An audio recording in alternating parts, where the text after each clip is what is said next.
Hello, everyone, and welcome to what I believe is the final Pathfinder game of Jasper's Game Week. Sorry, my mouth. Um, it's certainly it's the last one, right? Certainly one of the last, if not the last. I really, as much as I've loved it, I hope so. Oh, Anne. Oh, goodness. Poor bedraggled Anne has been worked half to death. But it must be sort of a thrill to be here finally at the end.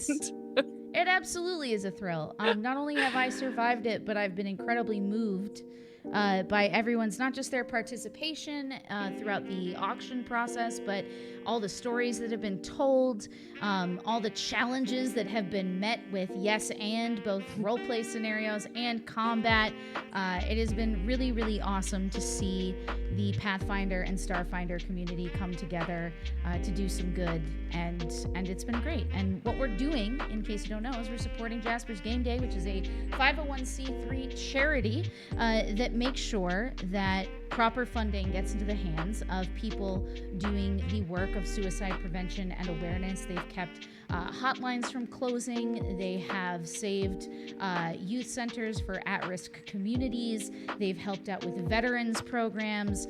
They really, really do it all. So every cent that has been donated, and at this point it is very nearly our whole entire goal of $5,000 just on this channel. But I will tell you that just before the last game that was played, so about 3 hours ago, we just crossed the threshold of $90,000 raised during Jasper's Game. Whoa! Wow. Amazing! Amazing! I wish I could play an applause sound effect right now. Yeah. Imagine it in your heart. So please continue to give if you are able to, and to incentivize such giving, if you type in !donate on your, I said on your screen, but in the chat, it will bring up a whole list of reward tiers for you for your consideration. Some which help the players, some which help the GM. It depends on what kind of show you want to see tonight. I've often seen people, front load the GM and then realize what they've done to the players and help the players. And I find that makes for a good time. But you know what? It's up to you. This is our last game and we're all going to live in it together. And now I'm going to toss you over to the true host of this final ultimate extravaganza, Jess Neiman. All right, take it away, Jess. Well, you say we're going to live. I don't know. Question mark on that one. But y'all do have some pretty beefy characters, some pretty good characters coming in. Speaking of which, why don't we go ahead and, first of all, have everyone go around the table, the virtual table, introduce yourself, give a little affiliation, whatever you'd like to mention, projects, and what your tabletop role-playing chops are. So why don't we start with Alex? Who are you and what you playing? Well, hey, I'm Alex Hensley, and I am one of the co-hosts of Hello Goodberry, along with Jessica Lynn Parsons, who is beside me there. Today, I am playing a new character whose name is Kivida Barrowbeard. And she's a fighter, rock dwarf. I'm very excited to play this character. So thanks for having me. Hey, it made me laugh. Fantastic voice. Really, really great. Who's around your table? Because I think we have different tables set up. I moved everybody around in mine. Oh, yeah. I mean, well, you know what? I'll go by token order. John, what about you? Okay. I'm John Wiki, developer by day, but tabletop player by night. And I am bringing in Morcor. I am Morcor, the Dragon Warrior of Regafield. So I got a little gold-scaled kobold who's bringing in the thunder. Fantastic. And then we have Pip. I'm sorry, I'm still working out who's playing who. Who's playing Pip? Crap. Me. That's me. Thank you. Perfect. Hi, everybody. I'm Jess. You may have seen me on the Dungeon Run, which is a D&D campaign, 5e homebrew that's been going on for over 2 years now. So that's every Wednesday on twitch.tv/The Dungeon Run. I also co-host with Alex, as she said, our channel, Hello Goodberry, which is variety, all sorts of stuff. And I am playing Pip, who is a fruit leshy root worker witch who has lots of cool things like harmlessly cute and battle medicine that I have no idea how to use. So we'll see what happens. It's gonna go great. I assure you. Aubrey, what about you? Hello, I'm Aubrey. I am the GM of Goblets and Gays, a Pathfinder 2e podcast. And I also am the GM for Animamagiri, a City of Mist podcast, and I play on way too many streaming shows to name, but my main one is every Friday night I'm playing on Guild of the Phoenix. I play a character in Haven Rock, a Buffy RPG. And tonight I am playing Sonus Llewellyn, who is a sylph elf angelic blood sorcerer. Oh! Yeah. Oh! So I'm like a blood? sylph elf air ganassi kind of thing. Ooh. But elf air ganassi, so it's gonna be fun. All right. Amazing. I'm so looking forward to that. And then Ricky Mork, which is never not gonna make me laugh, Matt.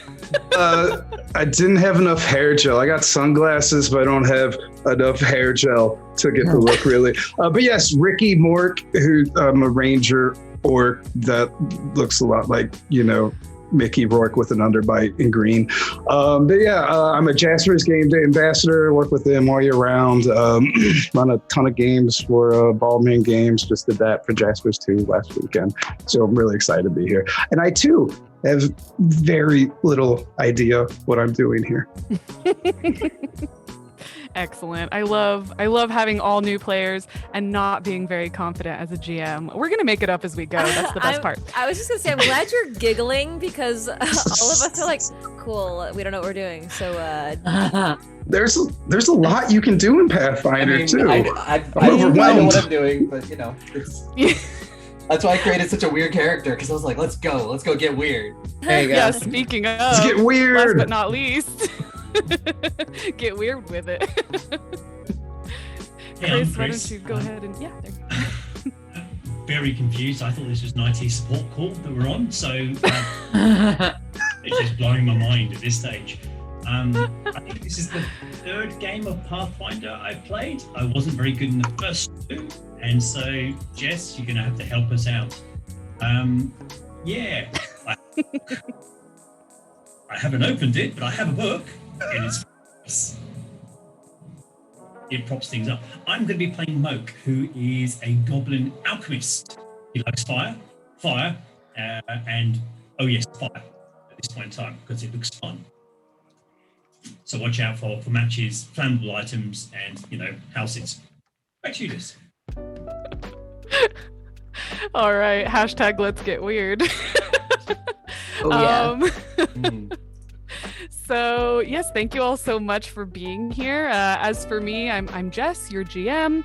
I'm part of an actual play podcast running Pathfinder 1e called The Fantastic Worlds Podcast. I GM our circus-themed Patreon exclusive 2e game, The Greatest Show on Earth, which my network has pointed out I've been doing for 2 years, and yet I still have no idea what I'm doing. It's okay though, it's fun.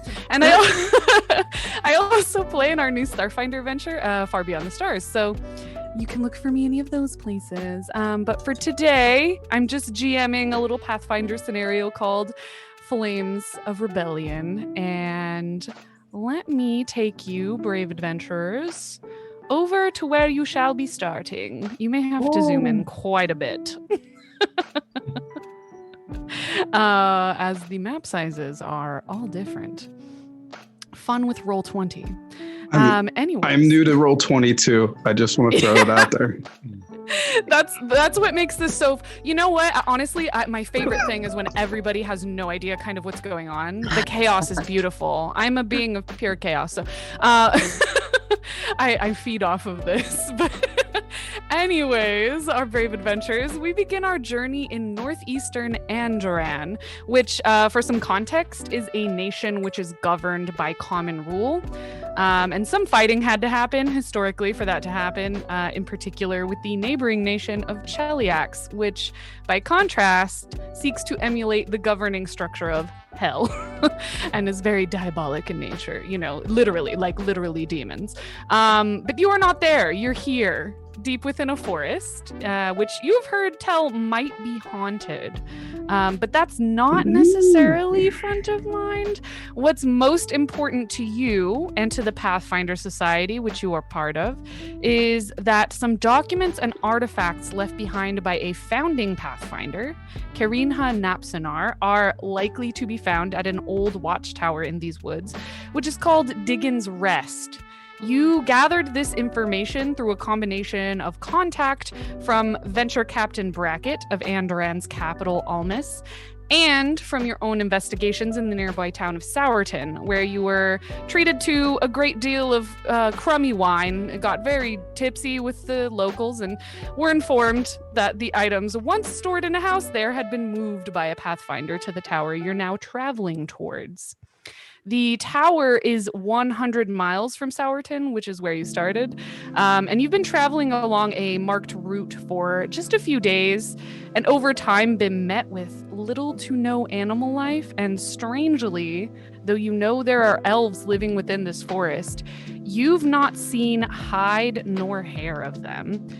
It's been eerily quiet through the entire journey, and Aubrey, your character in particular, you feel a creeping sense of dread that's almost oppressive, and it's increasing day by day as you go deeper into the forest. And by this point, you're perhaps quite tired from your travels because you've been racked with nightmares of a blood-drenched battlefield and screams of the dying for the past 2 days of this trek. However, you are finally getting a bit closer. You can see the little top of the tower sort of peeking out from the tree line, though it's still a bit of a ways off. And you've come across a mossy clearing along the way.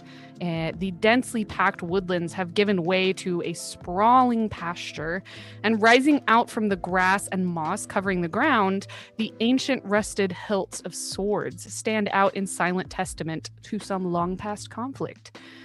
How do you proceed?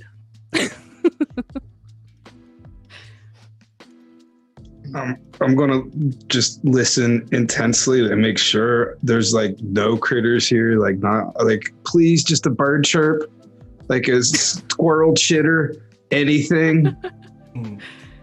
You hear nothing. The clearing wouldn't resemble anything about said nightmares. Like, yes, it does. It feels familiar. Feels very familiar. Cool. I'm just gonna take a look. And make sure, just take a look around and, make sure nothing's about to jump out of the tree line at us as soon as we step foot into this field. Oh, yes. Take a little looky-loo. Are you heading further into the... Probably to, the edge of the clearing.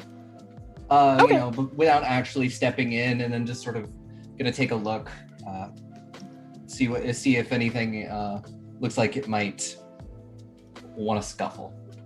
Okay. You should have control of your little token. Mm-hmm. So feel free to move where you're gonna be. I do not. Oh, you don't? Let's see. I'm sorry, who said they don't? Me. Morcor has no fear, but he can't move forward. Oh no, Morcor. How did that happen? Morcor protect you? Let me pull my sword out if I can move. Okay, you should be able to grab him now. You're petrified. There we go. Still no? Oh, yes. There we go. Okay. Yeah, feel free to move yourselves however you might be venturing about. No need to stay in marching order as I put you. Okay, so you're just heading over to the edges? Yeah, make me a perception roll. Well, what dice is going to be nice to me tonight? You look to be relatively nice, so I'll continue using you for so far. So for perception, where is that? So that is going to be a 15. Okay. You don't sense anything in the tree line, which in and of itself is strange. It's not, you haven't seen absolutely nothing this whole time you've been walking, but you've seen very little overall. But it's still strange for there to be absolutely no creatures in this clearing. So you may be... Yeah, and we'll definitely turn and look at everybody else and we'll just go, I believe we should proceed with caution. I don't know about anybody else, but it definitely... The lack of life around here certainly is concerning. I didn't think I could miss birds this much. Yes, I do miss their sweet, sweet song. Absence of plants, it doesn't bode well. Absence of animals and plants. I don't like it. Oh, I wish something would come out and try to scare us. I'm ready to crack some heads. Oh, I dare you! I dare you! Oh, She screams to the clearing. Okay. Well, that is certainly one way to get some things' attention. Morcor went around the bushes. Find it. Morcor will find it for you. Kivita? Kivita? Yeah, How do you say your name? you got it. That was right. Pip. Just because you're screaming a lot, do you think I could maybe just come up and climb up on your back? I just want to be behind the battle in case it happens. Well, you're a wee little thing, aren't you? Yeah, I don't, quite a little squishy. I suppose. Sure. Yeah, thanks. Grab onto me breastplate, the back part. So she climbs up and curls her little rooted fingers into the back of Kavita's. Kavita or Kavita? Either way, it's fine. Kavita's plate armor. I've been saying Kavita, yeah. That tickles. What? Keep your roots above the surface, please. Jeez. In a good way or in a bad way? I don't know. I'm confused. Shouldn't we keep going towards the watchtower there? We can see it over the horizon, right? Yep, Yes. off in yon direction. So I wanna. Oh, good. Where are you all at? Oh, sorry. I'm looking for the Kavita stack. But yeah, I'll just I'm moving her. Kavita, are you trying to scare them off or entice them into a fight here? Oh, that's up to them. All right. If they want to fight, then I'm ready. But, I'm just going to stand over here. it might be better for them if they don't, you know what I'm saying? And she kind of swings her axe and into the ground. And then after everybody's like, okay, she kind of struggles to get it out of the ground again. Pip, please make me an athletics check. Okay, I'm looking at my sheet. This is in skills. I'm rolling a d20. Mm-hmm. Just like 5e? Okay. Yeah, absolutely. Doop. Okay. I don't, I have a +2 in athletics, so that's a 15. Okay, you barely cling on to her back as she goes spinning around. Your legs are flying in the air, swinging in a circle. You nearly kick your poor sorcerer friend over here. Oh, sorry. I'm certainly going to give you lots of space. Morcor, what are you doing over there? Morcor is driven to kind of prove to all the non-scaly people that he is worthy as a kobold. So he wants to he pulls out this giant bastard sword off his back. So he's a kobold in full plate armor and he has this giant sword. But he wants to kind of stealth his way up this way to try to look to see if he can find something to kind of show them that he can do good. Okay, roll me that stealth, yeah. Okay.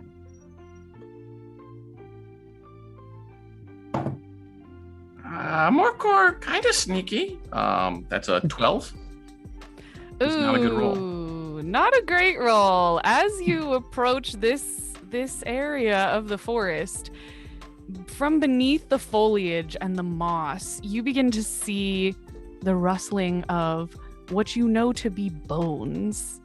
And out of that moss climb 4 skeletons and 1. Let me just show you. Because I've been given something by our thank you so much to our $100 donor. I've been given an enemy named Jort. Wow. So we now have evil Jort on the board. You see 4 skeletons wreathed in flames and 1 tall half-elf man with a skull mask. So how very thematically appropriate. Everyone please roll me initiative. I will say this may be confusing. Let me explain initiative. You can actually use different things depending on the situation for your initiative. Normally it's perception if you've been spending your time sort of looking around, poking at the trees, yada yada. You would most likely be using your perception. I will take many arguments, and I often do from my players, for, I would like to use stealth because maybe I was doing this. You don't know. Okay, yeah, sure. So if there's any stat you'd like to use. So Can I? Go ahead. Go, please, after you. So let me get this right. There's just one Jort. It's not Jorts. Oh, no. So to explain, yesterday I played in, or not yesterday, the day before, I played in a game GM'd by our friend Jason. What do you do, pods? And my character's name was Jort. And it became a hot topic of discussion. So someone has asked for Jort to be part of the game. Excellent. And thank you for that. If you have jeans and scissors, you can make your own Jort at home. Yes. Saturday shorts on a Saturday. So, if I may, I've been Kavita's been super pumped and ready to fight, just kind of itching to fight. So yeah. How would you feel about me using an athletics check for my... Oh, I love it. I'm all about it. Okay, great. Thanks. Okay. I'm just going to go with a good old perception check. Okay. Worker's just going to point his sword and go, Kavita, I found them. Great work, little one. You sure did find them. I'm going to go ahead and use stealth, even though he was not doing a good job at stealthing. No, yeah, that's perfect. Okay, let me add turns for all of y'all. And go ahead and let's go down the line. Sonus. I got a 21. 21. Holy cow. Woohoo. Morcor. 16.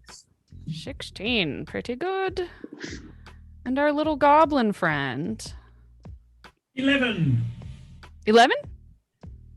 Holy cow. Okay. And then Ricky Mork. So I can use any of my skills for initiative?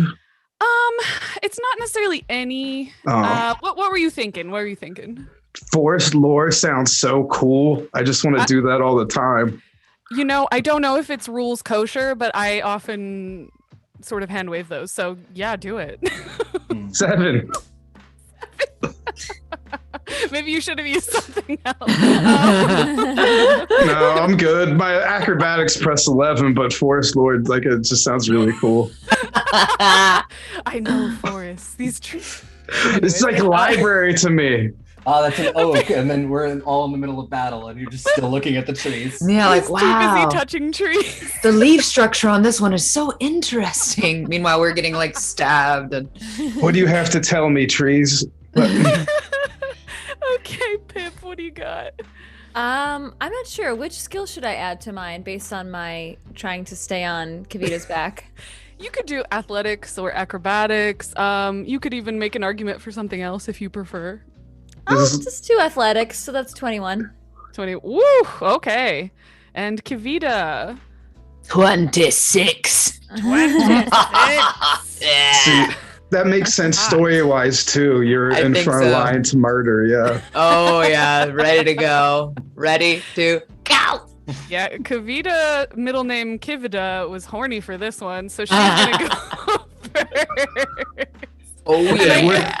I guess it's good that Pip is also second because she's going to be able to go right there with her on her back. Perfect. It's so perfect. All right. I just looked for horny on the skills. Well, let me see how far I can move.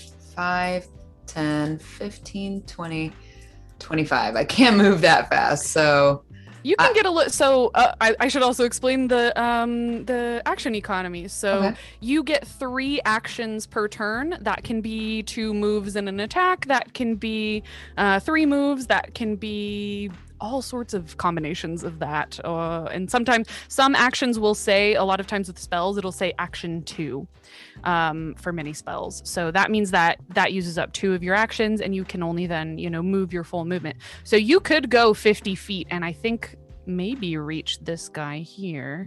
5, 15, 20, 25. And then I would 30. still have my third action to attack?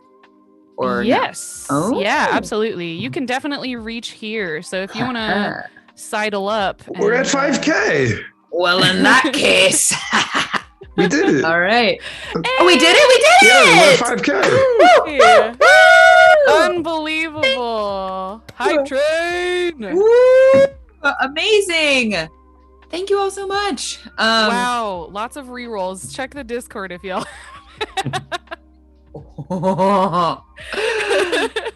Okay. Amazing. Okay. So shall we move ahead? Oh, yes, please. Okay, Please excellent. do. So then, yes, Kavita is going to do that and go to this place here, and I'm that assuming means you're going with her shrubs. Yep. I was gonna say she goes with me, and wow, this is my first time attacking in Pathfinder, so let me just. I want to use my great axe. Mhm. I have a feat called something like I know I have a few feats that will help me to make really powerful attacks, so I'm just gonna see which one is best for that. Oh, and who is the guy that I'm, or person or being that I am in front of right now? Is it Jort or hello? Oh no. I'm so sorry I lost sound. I don't know. Oh, okay. You're back though. Yay. You can hear me okay now, right? No? I hear you. Okay. Yeah, we I can hear do. you. Yeah. Okay. I think They can- Jessica can't though. Why? I'm so sorry. Why technical difficulties? I can hear you now. Oh, you Could say can? that again? I Of think she was saying it was a course. critical hit, is what she was saying. Wow, amazing. I no. believe you. Oh, darn, I shouldn't have said no. I was saying that who is the being in front of me right now? Who am I engaging with? It is a normal sized, fiery skeleton, taller than you for certain, and it wears a creepy face mask. And yeah, it's wreathed in flames with chains all over it. Whoa. Oh, wow. Pretty cool. Oh no. Okay. Oh, Okay, great. I am going to I don't know what this does, but I'm going to use my exacting strike Nice. on this skeleton. And I guess I use that with my great axe. So exacting strike is you make a controlled attack fully accounting for your momentum. Make a strike. The strike gains the following failure effect. Failure, this attack, if they fail, this attack does not count toward your multiple attack penalty. Yeah. So normally if this would be best if you were using it in conjunction, like if you were doing 3 strikes. Oh, then maybe I shouldn't do this. It actually won't really matter. It's mostly just an attack, but yeah, you don't have to.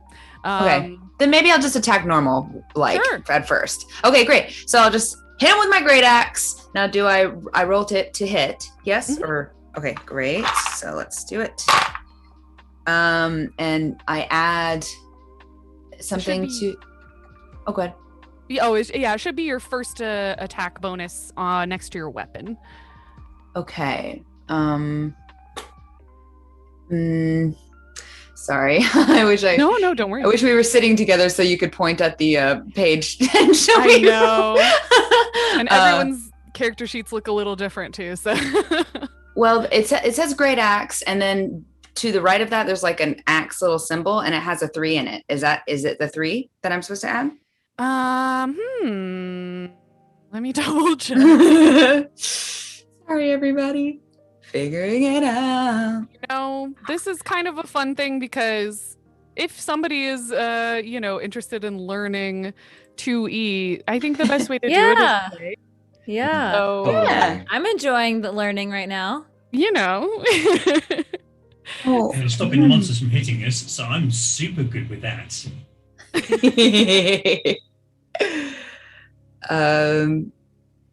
I also see that I wrote under other here that it says +2 attack rolls. So maybe it's just +2. Does that seem like it's... It seems really low. Very low, okay. It just seems extremely low.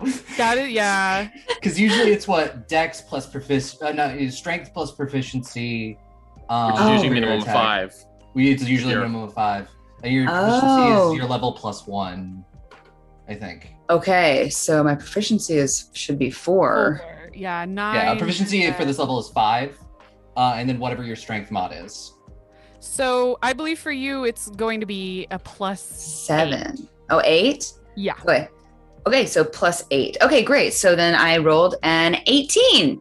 Woo! Yes, that definitely hits. Hooray! Okay, so 1d12 is what I need to roll now. Gotta find which one is the 12.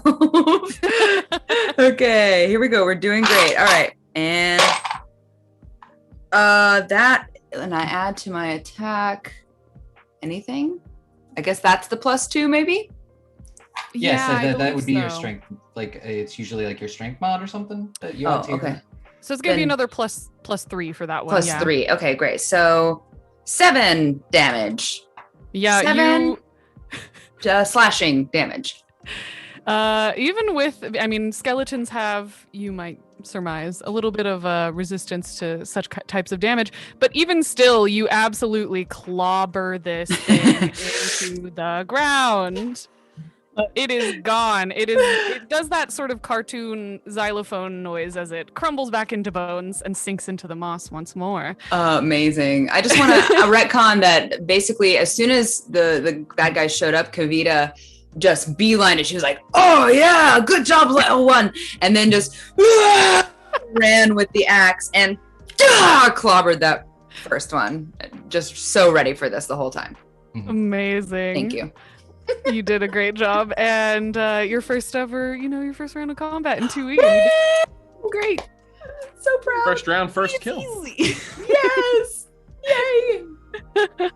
All right, Pip, you are on Kavita's back, barely hanging on because she just did a powerful strike into that belly. Okay.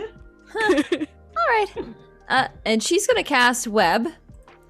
Nice. I'm trying to see where my spell slots are. How do I find how many spell slots I have? Is it just how many spells I have? For witches, you're Yeah, a which is paired a caster. So if I have the spell level, then I can cast it? Mm-hmm. Okay. Yeah, I cast web, and that is a range of 30 feet. It's a 10-foot burst. Oh, so that means I can only get 2 squares worth of baddies? Yes, you could center it here and get both of those guys, or center it here and get both of these guys. Whichever you might desire. Huh. Okay.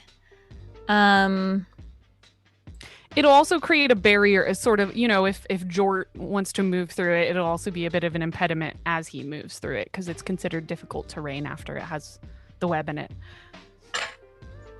Yeah, I think we'll try to slow these baddies down. So, yeah, I'll cast it where you pointed between the 2 red tokens. Okay. And Good choice. yeah. I'll draw a little square there. How about that? Let's do a little purple square. Webs. Okay. And would you like to do anything else? You want to hang on to Kavita? Are you going to jump off? I'm gonna hang on. All right. Seems like Girl. a safe place for now. That's my ride or die right there. Yeah, I will be cowering down though to use her as my shield. I like that. I like that. Okay. That may apply some bonuses to you later. We'll see. Nice. Careful. Sonus, you are a bit of a ways off. What you gonna do? Ways off. I'm probably gonna because I was trying to like measure out and figure out how far away they were. Yeah. Which did roll 20 doesn't want to tell me. It's like they're 24 feet away, and I'm like, I don't. Is each square 5 feet? Yeah, they're So about 50 feet away from you. Cool.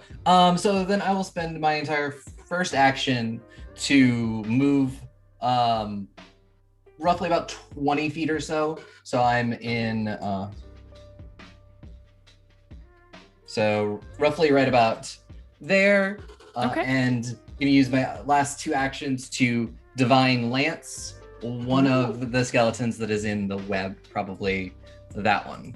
Oh, good choice. Okay. We picked the right gal for this fight. Skeletons and celestial lance. Yep. Amazing. And that is a 17. That'll do it. That'll do Okay. it. Go ahead and give me damage. Yep. And I was trying to see if it was like, so this does count as good damage. I don't know if that does anything for resistances. Yes, you absolutely. Yeah. So that's 10 damage. Ooh, 10 yeah. good damage against the This one or the other one? that one. Right there. Okay. Yeah, it looks like it hits it hard, and it looks like it takes it a little harder than you even expected. Mm. And that is all of your action economy. So Mhm. Morcor, the stealthy, what would you like to do? Morcor is just he's gonna charge right into battle. He goes, I help you, Kavita! 5, 10, 15. And he is going to, he has his 2 hands on his bastard and just gonna swing right down, or well, if they're tall, he's gonna swing up because he is only 2 feet 10 inches tall. So he goes, evil cowers in my shadow! It sure does. And that is a 14 on the die for a 25. Ooh, yes. Dang. Yes. That hits. And then I get a D12. I've never rolled one of these before for damage. Ooh. And it acts like I've never rolled it before because that's a 2 for 6 points of slashing damage. Oh no. Well, you know what? Doesn't quite matter because with the combination of that holy strike from your friend Sonus back there and your big sword just slapping these bones silly, he also xylophone crumbles into the ground and returns under the moss. I had to do the sound effect. I wanted to hear it. And then he's got 1 action left, so I'm going to throw out some of those other things you can do in Pathfinder. Yes. And I'm going to look at Jort, and I'm just going to go,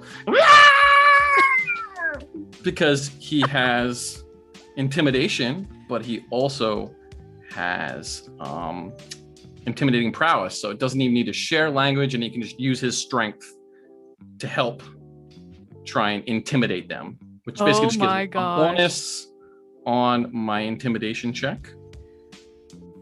Absolutely. I rolled very it's his DC, that's right. But either way, Jort is not going to do well.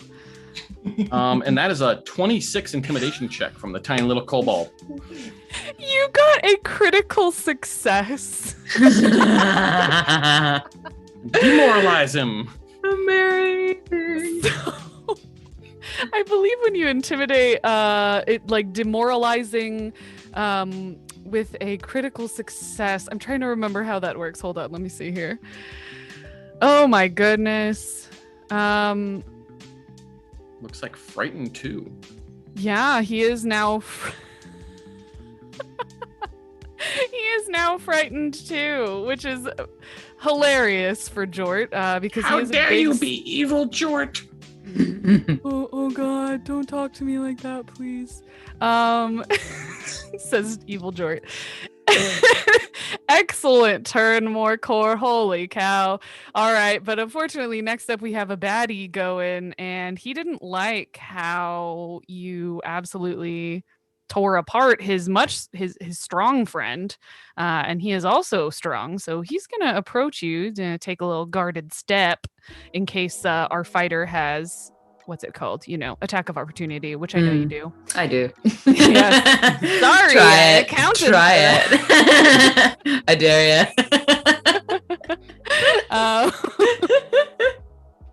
He's gonna go ahead and he is going to attack you by removing his own skull. And he is going to throw it at you. Metal. Yes. It is quite metal. Hardcore. And the skull is screaming and on fire. So it's like the coolest thing you've ever seen. And it would be way better if it wasn't for the fact that he was attacking you. I'm going to roll on screen because I think that's fun for drama. Yeah. Well, with the bonuses, it's definitely going to hit your AC. It doesn't quite crit with this ability, but you are now... let's see. Where's my damage? This doesn't seem physically possible. You're gonna take 10 points of Jaws damage as this little skull clamps onto you. And he is also actually attempting to demoralize everyone around him. So Pip and oh no, my God, how did I? Oh, you're right. You're right. Yeah, you got it. Kavita and Morcor. He is going to attempt to demoralize all of y'all. Uh-oh. Only a 10 on the die. So, what's everyone's wisdom bonus? Well, my will saving throw number, it says 9. My wisdom is +2. Okay. All right. So wisdom +2. Oh, I meant will. I'm so sorry. I meant will save. I didn't mean wisdom. Oh, okay. Where can I? Oh, +9. 9 for me. Mm-hmm. Wow. Neither of you are Jamal. We just laugh in his face. Good try, wee one. It was a good try. What about you, Morcor? I have a +7 will save. Okay, you're not demoralized either. All right. Dang. Can't hold us down, baby. At least he gotcha. Next we have good old evil Jort, and he is struggling to control his nerves. He looks sweaty and is kind of fidgeting around with his pick. He uses a pick. But he is still gonna charge forward, and I really hope I don't roll too well with Jort today. Who does he want to hurt? That's the question. I think he's gonna go right for the webs. He don't care. Jort don't care. And he's gonna try to go for Kavita. Let's see if I make it. He's gonna have some penalties, so that's in your favor. Oh. Does a 21 hit you? I know it does. It does, yes, it does. And I believe a 19 also hits you. It does. All right. We just gotta take a few. It's all right. good. It's all right. She's ready. She's ready. This is part of it, you know? You take 14 points of damage. You Right. now grabbed by evil Jort. Ooh. Oh, that means I'm grabbed too, huh? It doesn't actually end up affecting you. He can only grab one of you at once. I mean, probably he could grab both, but he's dumb like that, so he only grabbed Kavita. Yeah. You could probably weasel your way out, right? Jort is such a poor sport. He's a good sport like that. All right, next up. So We get are off of me. seeing our goblin boy. What can you do? So, for this entire trail upwards, Moke is a city goblin. He doesn't really like the outdoors. He's making a ghillie suit of all the kind of plants, so he looks like a small bush as he kind of stumbles forward at this stage. Seeing the he's one of the oddly taller members of this party as a goblin, which doesn't make an awful lot of sense to him in any way, shape, or form. What's happening was conveniently hiding in a bush. First action is to walk forward, my full 25. Okay.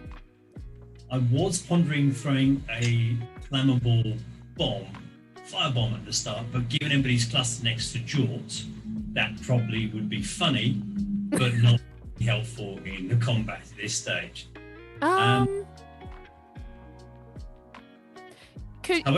What's your range? Because you might be able to lob it sort of behind them in such a way that you won't get splash damage. Isn't too bad with the alchemical stuff in 2e as well. We're in a forest, is where I was going, GM. It is kind of evil clearing, you know. Does Jort appear to be a human of some description? Yes, he is a half elf wearing a mask. So Moke takes a moment, kind of looks through his packages, carefully finds one, and then pulls out a stun bomb and then chucks it at Jort. Oh, all right. Eat it! And then lobs it at his face. Okay. All right, give me that roll. That is I know where everything is in Pathfinder. This should go really well. What I'm doing? Talk amongst yourselves for a bit. I mean, you know, you might want an encounter or two. So according to it's a slightly messy 20. All right. Oh, a 20 will do it. A 20 will do it. You got Jort.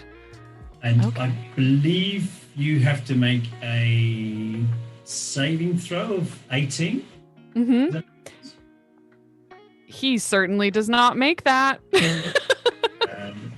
Yes. Well, basically, he gets. So if you, the way I kind of imagine it, I'm basically egging him. So literally throw a confusion egg straight into his face. So you kind of across the face. So whatever that is in Pathfinder. Sorry, there's like 3 things it does, and I've got 3 DMs. So hopefully one of them can tell me what a stun bomb does. Okay. Anyone. I'll take it. Anyone. First one. All right. Okay. So he is now going to be stunned by a value. Let's see. What is the value? I've never. You know what? My other alchemist in my party has never used a stun bomb, but he usually like stun 1 if they just regularly fail, and if they critically fail, it's like stunned 2. Yeah, that means you've effectively cut off one of his actions, which is great. So excellent turn there. Does that give one last action? Sure. So seeing the maniacal dwarf and her swinging companion clinging to it, kind of sighs and then takes out his other pouch, which is like this kind of tube of super glue, and throws a healing bomb at the dwarf. What? The idea is to stick the wounds. Ooh. So as long as you're allowed to hit, it's the same as a healing elixir. Sweet. Okay, please do roll to hit her AC. That's an 18 on the dice plus, I think it's an 11, but if I'm wrong, I'm sure you'll kill me off later. Well, even on that basic roll, that hits. Good job. Yeah. Hooray! I've actually done real well. Hooray! It'll give me disadvantage. So yeah, and the healing elixir, which apparently does healing stuff. Yes, it should do. Let's see, healing elixir. I know all the rules now. This is good. Expert over here. Yeah. You done found that path. I imagine y'all did find a path, at least one. I imagine at your level, it's most likely 1d6 hit points back, plus 1. Alex, do you just want to roll d6 and then add that? Sure. Sure thing. Ooh, plus 1, you said? Mm-hmm. That's going to be a 4. Nice. Thank you. Thank you, Moke. I imagine he slimes you. Nickelodeon slimes you, and like it's on my neck and just like kind of like seeps into my skin, and then it's starting to heal. All right. It's like a mask. Yeah, it's like one of those. It could be her licking you. Either or. Yeah. What are you doing, Pip? Stop. Oh, never mind. Thank you.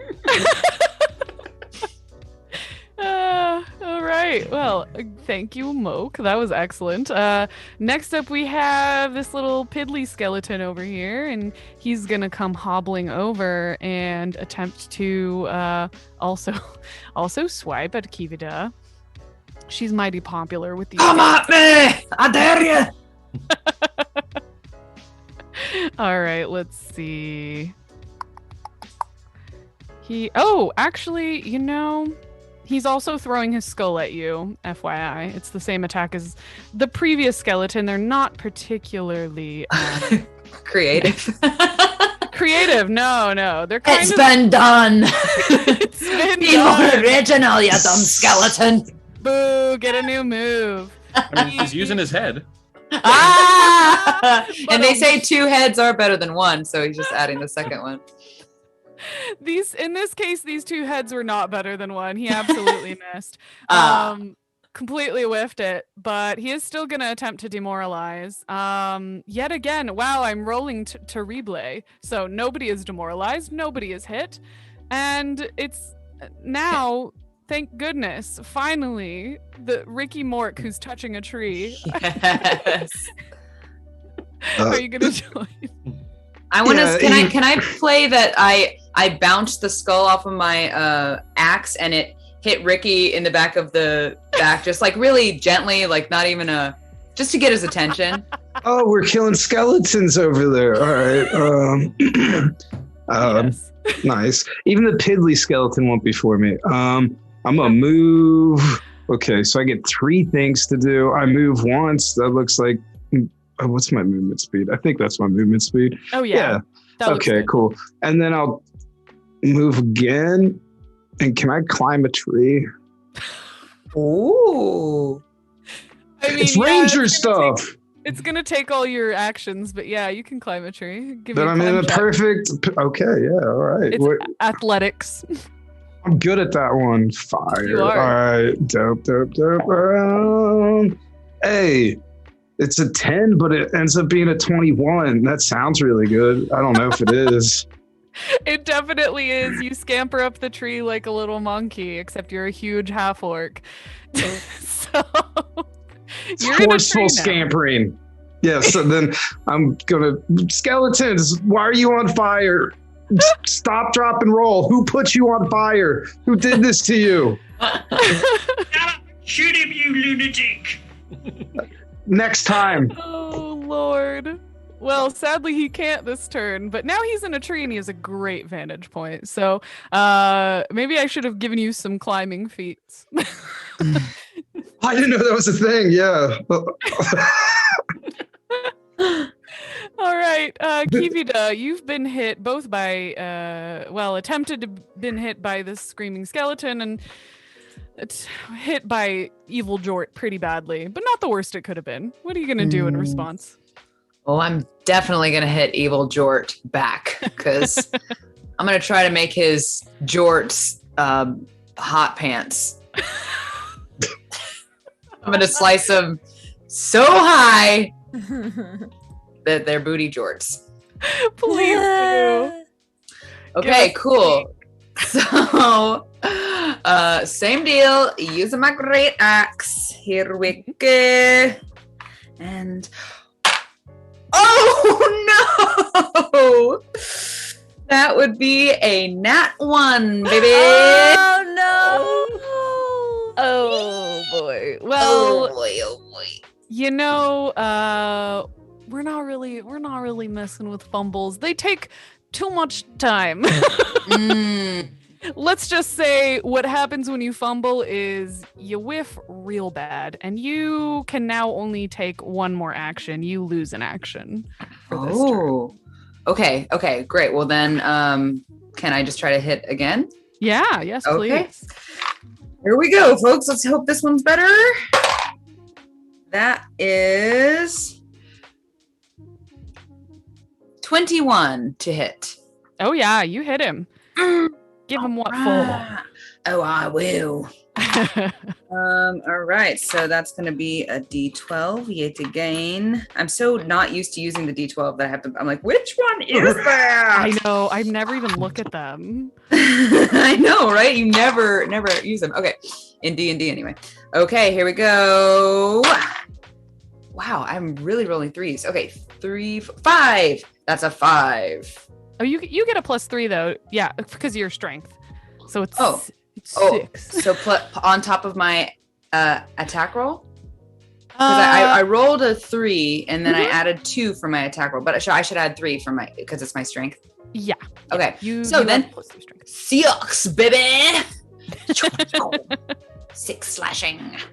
Oh, yeah. He takes that pretty hard. He still looks pretty good because he is a $100 monster, but. So I'll say, like, to play that, I started to swing and then I did something to my shoulder, and maybe Jort gave me a little look like, yeah, what, you're dumb. And so I don't like that at all. So I take my other super strong non-dominant arm and just go with a backhand kind of situation. Woo! And I love still that. hit him. Yeah. Thanks, man. Excellent. Thanks. Nice turn. Nice work. All right, Pip. What are you gonna do? So was that a concentration spell, or is that a thing in Pathfinder 2e? No, this one has a duration, so it lasts for 1 minute, and which is going to be many rounds, as you know. And I don't have to concentrate on it, I can cast another spell?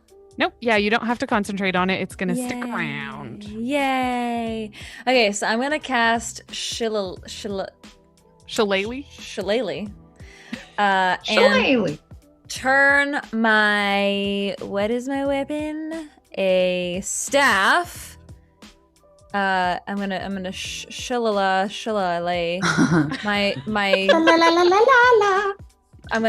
it's gonna grow vines and leaves and glow with primal energy, and it'll add a +1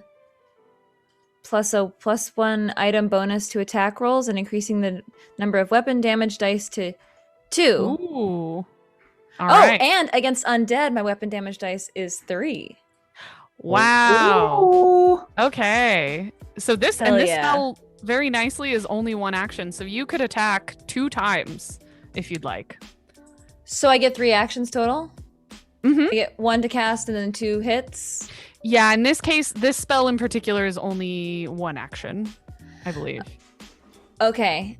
So I will cast that. Let me hit the cast button. Okay, and then I'm gonna hit with my staff, which is a 2-hand D8, it's saying. Nice. So who can I hit? The one that's right next to me, I guess. Right? That's Jort? Yeah, you could hit the one right next to y'all if you would like. Yeah, because I'm still on Kavita's back, so I'm just gonna whack whack whack whack whack whack whack whack whack. All right, So- give me that. That's what I rolled a hit, yeah. 1d20. It's 8 plus 7, 15 to hit. Okay, sadly, that is not going to do it And the for second one's worse. this one. I rolled a 5 plus 7, a 12 on the second hit. So do I have any advantages? I believe you have either a reroll or a +10 somewhere. Let me Reroll. take a look. Definitely would like to rerolls. Oh, reroll there's if I have one. rerolls. Hey, yay! How many? You have 1, I believe. Okay, I would like to use that. Go for Come it. on! Okay, that's better. That's a 21 to hit. All right, yeah, you definitely hit. And Woo! it's saying the damage is a 1d4 plus 2, but then it adds a +1, right, to each one for... Yeah, so it would end up being 3d4 each with that bonus. So you know what? You don't even have to roll me damage because that is going to more than kill this little puny baby. Yeah, I killed a puny baby. We're so Take proud that, of puny you. baby. Quack, quack, quack, quack. You know, you were hitting Look at from how someone's yellow back, dice. which is no mean feat. I was applying secret bonuses or negatives in my head. Mm. And you Worth it. still did it. Worth it. Secret negative bonuses. Yeah, secret negative bonuses. It's a thing I do. That's some DM shit right there. It's high level. Yeah. High level, yeah. Just stay in your tree, Ricky. Just stay in your tree. It's nice up here, but there's still no squirrels. Ricky's talking to God directly. Sonus, what are you gonna do? Are you there? It's me, Ricky. Going to turn towards our kobold friend and cast Forbidding Ward on them against the skeleton that they're fighting. So they get a +1 bonus to their AC against that skeleton. So your AC is now 1 higher versus that skeleton. And tingles.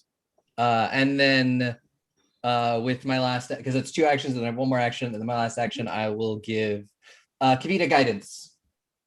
Thank you. So you get a +1 to your next attack roll. All right. Thank you. As I said, I built this character for nothing but support. Yeah, you That did. are. And these are all cantrips. I can cast them all day. Oh, you know, I just saw in chat, I forgot to mention, I saw something about rerolls. You all have 1 hero point, by the way, which I forgot to mention. Normally the usage is like you get, you know, a freebie reroll from me if you want to use that hero point. However, you can also sort of make a case to do something weird if I really like it. Like if I think it's fun, I'll just let you do it. So you can also just save yourself from death if that's a possibility. Yeah. If you want to stabilize, I'll be like, yeah, sure, use your hero point. All right. Anyways, more core with that tingly +1. What you gonna do? He's gonna just swing up again at the skeleton right away with his big old bastard sword. And that is not very good. That is a 14. Against the skeleton? Yes. Oh, not quite. You know what you can use, there's like a community reroll floating around as well. Sure, let's do that. That is good. That's a natural 19. So that is going to be a 28. Okay, yeah, you hit. You definitely hit. Give me that damage. Is that a crit? Or is Not quite, sadly. This one's a little beefier than the just other. a little bit beefier? But it is 9 damage on it. Woo! Ooh. All right. That is enough. You again, xylophone a boy. And you are only you are left face now only with Evil Jort. If you want to step into the webs, by the way, you can't do a guarded step, so you will incur an attack of opportunity because it's difficult terrain. But you can make an athletics check, and Jort may not hit you, you know. You said Jort is looking pretty strong, right? He's pretty strong, yeah. Then I'm going to pull out all the stops, and I'm going to use my focus point to cast my domain spell from my deity, and I'm going to cast Fire Ray. And so he goes, Ragathil sends his regards! And a band of fire arcs through the air. And if it hits, it is quite pretty. Oh, doggies. All right. And that is a damage. 17 on the die for a 20 something. Math is hard. 26. No worries. You hit him. And that's going to do 4d6 of fire damage. Oh my God. He's taking extra because he's got something going on, you know. Oh. That is 10 fire damage. Oh, yeah. Wow. It sizzles him up good. You smell fried chicken, and it makes your mouth water a little bit, which is concerning. No cannibalism here, but anyways, uh, that's a two action spell, right? Yes, that's 2 actions. That's all. All right. Excellent job. Jort does not look great. Even beefy as he is, he don't look too happy, and he's gonna rush at you. I believe Kavita, you get an attack of opportunity. All right. So I should go ahead and do that right now, right? Yes, please. All right. Well, I'm gonna hit him with the great sword. I mean, well, actually, you know what? Maybe since he's like, no, it's the great sword. It's the great sword every time. I was like, should I use my dagger? But I'm like, 1d12. Come on, let's. Oh yeah, no. Let's do this. And don't forget your plus 1. 1d12. So I have to roll to hit, right? For Yes. Yeah, Okay. and you should get a +8. okay. Plus 9 because of guidance. Oh, thank you. Yes. Good point. So that's an 11 to hit. I don't know. You got to reroll. Yeah. You have Oh, yeah. Can I use my reroll? yeah, please. Okay, great. I was like, that's not really cool. All right. Okay. And does that mean that I can still use that guidance point? Because I didn't use it on the last one because it was a reroll. We'll let it. We'll hand wave it. All right, cool. 15 to hit. No? Sadly, no. Jort has a pretty beefy AC. We tried. Yeah, he even through the webs, he kind of just tromps through them without really worrying. And it's kind of like one of those stupid sequences in a movie where someone tries to hit another person and they just like accidentally duck. He does that. Yeah, I was too caught up choosing between my dagger and my axe. Like, oh, which one? I wanna switch it up, and then he's gone. And then I didn't get him. Oh Lord. Indecision. Oh, you shouldn't have lit me on fire. I didn't like that. And attempt to hit Morcor. Oh shoot. Does it an 18 hit you or a 14 hit you? Nope. Good Lord. Do better than that. Oh man, Champions. I'm not at my best today. Maybe because I'm evil now. All right. Next up, we have Moke. What are you gonna do? You had a great turn last time. What you got in your sleeves this time? So, seeing our ranger in the tree, our dwarf spinning around, the deadly kobolds just doing all sorts of things. Moke takes a moment, ponders life, and then sets. Seeing Jort had hot pants, let's add to that and fireball. So just take another firebomb out, lick it, and then chuck it. Woo! All right. Bound to work. And I found my plus modifier, so 9 plus 9 is 18. Does that hit? It actually is going to because of some stuff. Okay. What is Jordan going through right now? It sounds like he's going through a lot right now. He's going through a lot. That's the problem. He lost his sister Scort. Oh. He got demoralized, and then he got lit on fire, and all his friends are dead. Yeah. And Oh, But he's being a good sport. All right, what's the damage? Oh, that was a super impressive 3 points of damage. Woo! No, like- you burn him some more, burn him up good. He is starting to sag under the weight of all his pain, all the pain he's been through, but he's still all right. But he looks pretty crispy. All right. Can you finish him off, Ricky Mork? steal the kill. All right. So, yeah, I'm going to shoot some arrows at him. There we are. Unnamed hero. Flurry. Top. Attack penalty versus +2. All right. That flurry is my attack, right? So the flurry is an ability that allows you to do multiple attacks with less of a penalty. So for you, it means that but only when you've chosen to hunt a prey. So your first action should be to choose to hunt Jort. Then I choose to hunt Jort. Huh? I choose to hunt those Jort. Jorts. The most dangerous game. Hunting down Jorts. Jort is the most dangerous game. And then after he's your hunted prey, that means that you can do I'm sorry, it's like I forget what it's called. The ability you can shoot 2 arrows at him in one action, basically. That's exactly what I want to do, but I'm gonna lick him first. I saw Merc do that, and it looks pretty cool. Some just little slide on there, and then so +9 for my first one. All right. It's a 13. That's not very good. My second one though, that's a 16. On the die or? Oh no. With so the first one was really bad because it was +9.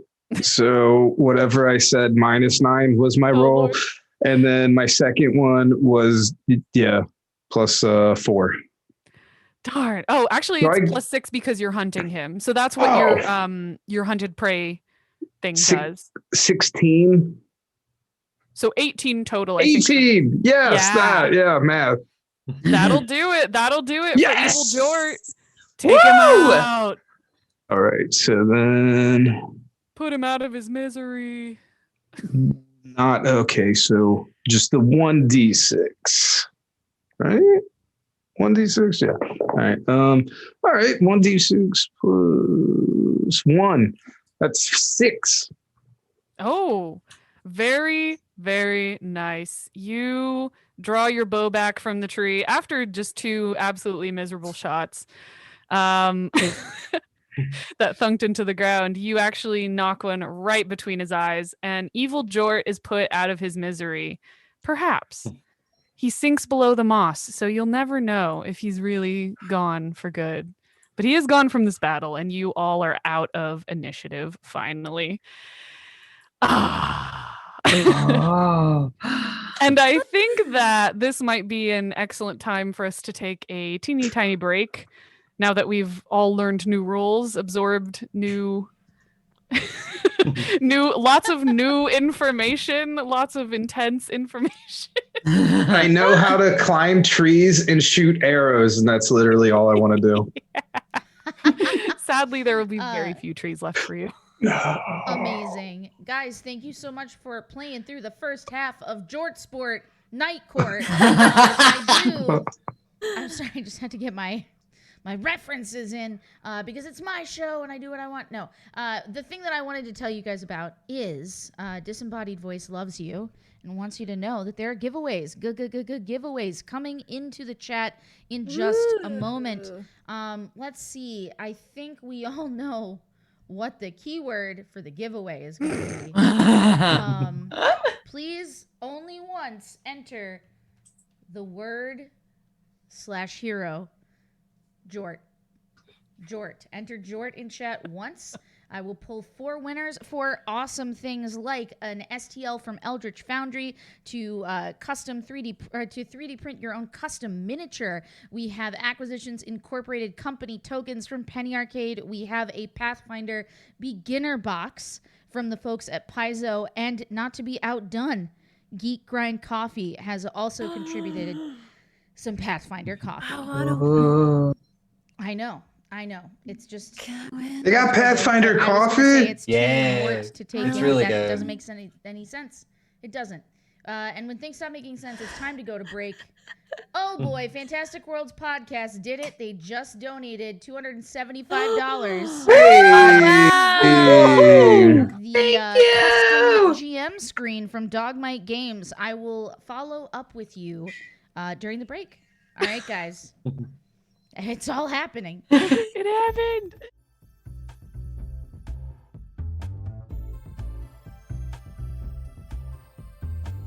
Welcome to Jasper's Game Week on Hearthsinger Games. I'm your host, Anne Richmond, aka Hearthsinger, the head bard in charge round these parts, and my Twitch and YouTube channels provide weekly TTRPG content with advice, news, and actual plays. You might also know me from the Lost Mountain Saga podcast, my work with the Glass Cannon Network, or the Starfound podcast. May 8th through 10th, I'm partnering with Paizo and awesome folks from all around the tabletop RPG community to bring you 4 incredible Pathfinder and Starfinder stories each day from noon to 1:30 a.m. Eastern, all in support of an amazing cause. Jasper's Game Day is a 501c3 charity that supports suicide prevention and awareness efforts. And their goal is to invest your donations in services that work to prevent suicide before it happens, rather than simply responding to the devastating aftermath. In the past, they have mobilized donations to support the American Association of Suicidology. They've rescued a teen suicide hotline that was going to have to shut its doors. They've donated to Lighthouse for Veterans and a crisis center with a focus on assisting minorities and girls at risk in the DC area. And starting now, we'll be raising donations for Jasper's Game Day at the address on the screen right here until May 11th. So please give generously if you're able to and help to spread the word. Here on my channel, I will be hosting some amazing storytellers for 3 days straight. You'll enjoy killer combos of all of your favorite players and game masters from Actual Play podcast and Twitch streams, joined by our auction seat winners who have already supported Jasper's Game Day with thousands of dollars in donations just for the opportunity to join the fray. You'll even find me running and playing a few games myself. So make sure to give me a follow on Twitch to support content like this being made in the future. And of course, subscribe to my YouTube channel so that you can explore the VODs for any games you might have missed during the event. You guys didn't think I was going to send you on a quest without offering you some fat loot in return. Why am I becoming a Skeksis? I've been working my little butt off to make sure that there will be plenty of chances for you out there watching to win giveaways during every show. There will be beginner box giveaways for Starfinder and Pathfinder from Paizo to help you tell your own stories at home. There will be STL vouchers from my friends over at Eldritch Foundry to help you bring your own characters to life as stunning customized miniatures, and Acquisitions Incorporated currency tokens from the awesome folks over at Penny Arcade. So tune in for your chance to win and spread the word. So thank you for joining us for this important and joyful celebration of the good we can do when we play together. Now get out there and live your quest life. Bye! Baby bards, I'm Anne Richmond, aka Hearthsinger, the head bard in charge around these here parts, and you've made it. You've made it here to Hearthsinger Games. Here on this channel, I make tabletop RPG focused videos and product reviews. I give my tips for running and playing games like Dungeons and Dragons and Starfinder, and of course, I tell a few stories from my own adventures at the table. Like You've Been Crying a Lot is definitely the look for Strahd. And if you stick around long enough, you might hear me burst into song. And don't you dare look away, 'cause I need you to know I'm gonna go bag that arc fay. At last can rest his weary bones. Up where they walk, up where they run, up where they stay all day in the sun, wandering free. Wish I could be part of that world. What would I give? Make that you will hear me burst into song. You might also recognize me from over on Twitch, where I embrace the spirit of adventure. Okay. You know who's not gonna go first? The wizard. Oh God! Terror. The little like thing sticking. Oh my God! There's this lucid right there. Oh God! Oh, where do I go? Where do I go? Where do I go? Oh God! This is fine. This is fine. This is fine. And aren't you supposed to like You know beat people what? and shit?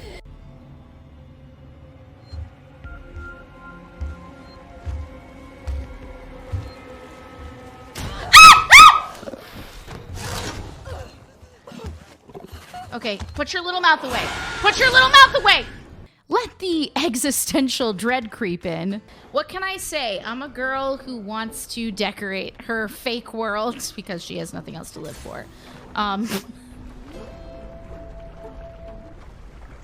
Did I say that out loud? Away we go.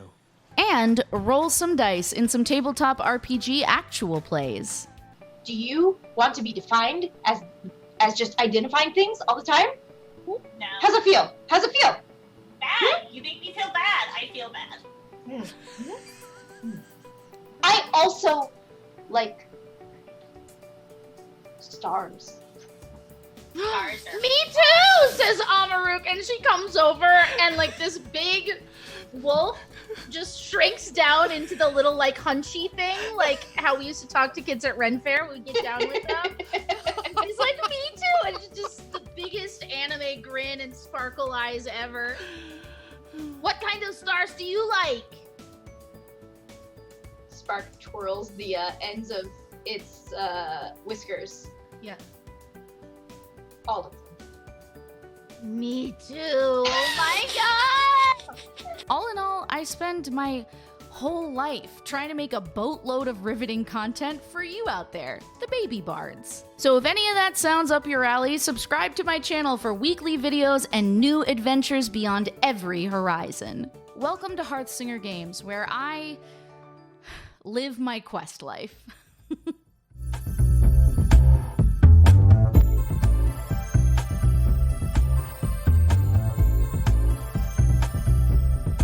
What's up, baby bards? I'm Anne Richmond, aka Hearthsinger, the head bard in charge around these here parts, and you've made it. Alright, welcome back.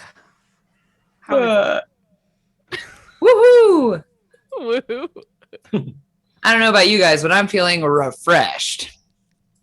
Oh yeah. Yeah, I that have was this the broccoli, and because it's thematic, I think, to playing Aleshi, I'm just gonna eat some plants to Yeah, photosynthesize myself. That's how science works. that's your cosplay. Yeah, Hmm. But That's isn't that definitely eating how yourself or a family member? it's a little cannibalistic. Yeah, it's kind of. Isn't that Oh Yeah. You killed it. no! I'm a fruit It's a Leshy. mini. It's not my family. I'm not a vegetable Leshy. Oh goodness. Okay, so So $100 for a powerful enemy. How much for a powerful ally? that's, you know what? We could add I'm that. fine with it. All right. Do what you want. We could bring good If we get I'll match. If we get $100, I'll match it. Oh, Okay. Oh, it's getting interesting. Laying everybody. down the gauntlet, and then we'll just have our NPC friend fight the powerful enemy. Well, Yeah, and then when Jort is revived, oh no! then we'll deal with that. he'll be good, Jort. Yeah, well, that would be good, Jort. Jort is normally a lot more powerful. I kind of nerfed him because it was a lot. But that is not to say he wasn't still beefy, believe me. I only lowered his AC a little bit. Anyways, you all are, as I said previously, just a little bit behind on... You're pretty close. You're pretty close to your final destination. You have about 2 days left, so over that period of time, I'm sure you will heal up appropriately and be prepared to tackle the far-off tower of Diggin's Rest. So yeah, after your little skeleton scuffle, the rest of your journey to the tower is actually pretty blessedly uneventful. When you reach the tree line surrounding it, you see the lone tower just jutting upward through the treetops, and the crumbled stone walls surrounding the tower indicate that it may have once been part of a larger keep. But all around it, there are spiked wooden barricades, and you can tell that if you're going to try and go through, it's going to be a bit of a winding and circuitous route. towards the front of Diggins' Rest. So how would you like to proceed? Look, pointed at the ranger. Just look at him. Just stare strongly at him. What? What are we doing? What are we doing? There's still no critters. 2 whole days, no critters, right? No, and actually, what you picked up along the way, you've seen some sort of friendly birds. Actually, Thank God. Yeah. You had your little Snow, your Snow White moment where you kind of were singing to them and they were perching on your fingers and things like that. Like that. But there are actually wards that you recognize along the path that keep away sort of more unfriendly beasts. Oh, well, let's stick to this path. There's wards that keep away unfriendly beasts. The path does end where you are. Never mind. You are at the end of yon path. So Jim, given Mike's quite sneaky in his spare time because he's a goblin, and this looks more like a house he's used to breaking into, and the ranger seems to like climbing trees, and we've got a frenzied dwarf and a kobold that's got a sword bigger than him. Can he case the joint and see if there's a way to break into this without, chaps going off or things exploding? Sure, he can absolutely case the joint. Please give me a stealth roll. Ooh. Have I still been having nightmares? Your nightmares are actually over after you Cool. leave behind that clearing. Cool. After we dispatched Short. Yeah, you're good now. You're well rested now. Cool. That's a 23 in total. Wow, very, very good. Very, very good. You wend your way through all these barricades and you reach the front door after realizing by circling the joint that there is no other entrance. You do notice that about 3 stories up, there is a small window and you can just get a glimmer of a little eye peeking out of it. So you did very well sneaking up. Are you gonna try and take a peek through the door? I'll let you use the same old stealth roll if you want to take a look. Yeah, absolutely. What could possibly go wrong? All right. So yeah, you get right up to the door and you sort of creak it open just a teensy bit. And inside you see waiting for you 4 kobolds of varying shapes and colors. And they are all playing a little game at a table. You can hear them. If you speak Draconic, you understand that they're sort of bickering with one another and slamming on the table and arguing about rules. But otherwise, you just hear it. Okay. Step away from the doorway, make a number of complex hand signals to the party. And then just end up waving at them. Pointing to the building. How do you all interpret that?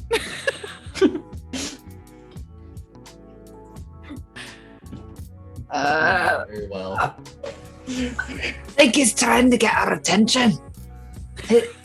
It looks like he's found, I don't know, something. I don't know if he's scared or excited or what. Or hungry. I'm hungry. Oh yeah, me too. I could go I'm for not- something. Do you want some broccoli? He wants 3 ears to eat. 3 ears? Oh, Ears? he pointed to his Corn? eyes. Point 4. Oh, there's 4 vampires in there. Oh no! I don't put it in.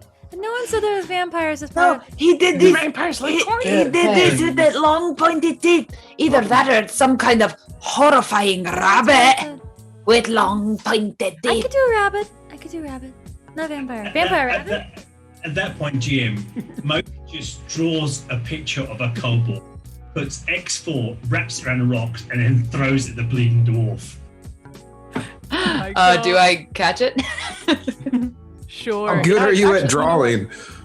Oh, go ahead. It's a stick dog. 4 eggs in there. Or Big pointy teeth. like okay, so it's a dog with big pointy teeth, and you wrote like X4. 4, yes. Okay. So I catch it, uncrumple it. It looks like there's 4 angry dogs in the room? I don't know. Well, and then I look up at him. What do you want us to do? Oh, whack it. Smash. Oh, I think we should go over there. I think we're okay staying here. I don't know. It seems like he wants us to come and just kill something. So, and it's been a while since I've swung my axe, so I'm down. Let's do it. All right. I hate to kill a dog, though. I love dogs. Oh wait, what? We're gonna kill? No, I don't. Oh. Well, what do you think this is? And she shows him the picture. Can I? Do I recognize what that is? I don't think you have any appropriate lore, but you could make me just sort of a flat D20 roll, and I could see how well you interpret bad drawings. Nice. That's a 6. You think it's a dingo? It's vampire dogs. It seems to be a dingo, which is found in more arid environments, so I'm not sure what it's doing here. Well, either way, it seems like he needs some help. He needs somebody to smash, and I'm down. I'm ready. I've heard that with dogs, we need to do positive reinforcement. Violence might not be the best way to. Look, he's still going to town up there. Look at him acting out. I know, it's like a one-man show up over there. Incredible. Yeah. Okay, dingly ding.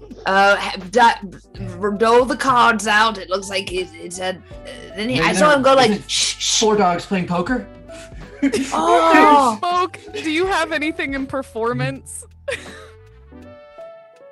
I think you just saw it, GM. I think full performance skill. I mean, in real life, clearly he does. I have a +2. I am that good. I have a +11 in performance. Give me a roll, because I want to see. Let's do it this way. Give me a roll. That'd be a 15. Ha ha ha! I'm an expert. I'm an artiste. You know what? That's not bad at all, especially when you only have a +2. Yeah, you are all getting the idea that Moke wishes for you to sneak or attempt to sneak. Here. I got an idea. I'm gonna go sneak over there with Moke, and you all can, I don't know, kick in a door or something. Wait, I have sort of this Whispers of the Forest type spell. It'll allow us all to be a bit more sneaky if you'd like me to apply that first. Well, sure, but I'm kind of jelly right now. And, I'm relatively good at sneaking as well. I could help out. Oh, actually, Pass Without a Trace in Pathfinder only benefits me, I think, not everybody else. So. The Pass Without a Trace is like stops people from tracking you? It doesn't work the same way as the one in D&D. Okay. Okay, never mind. Didn't say that. Okay, people. We know what we're doing. We're trained professionals.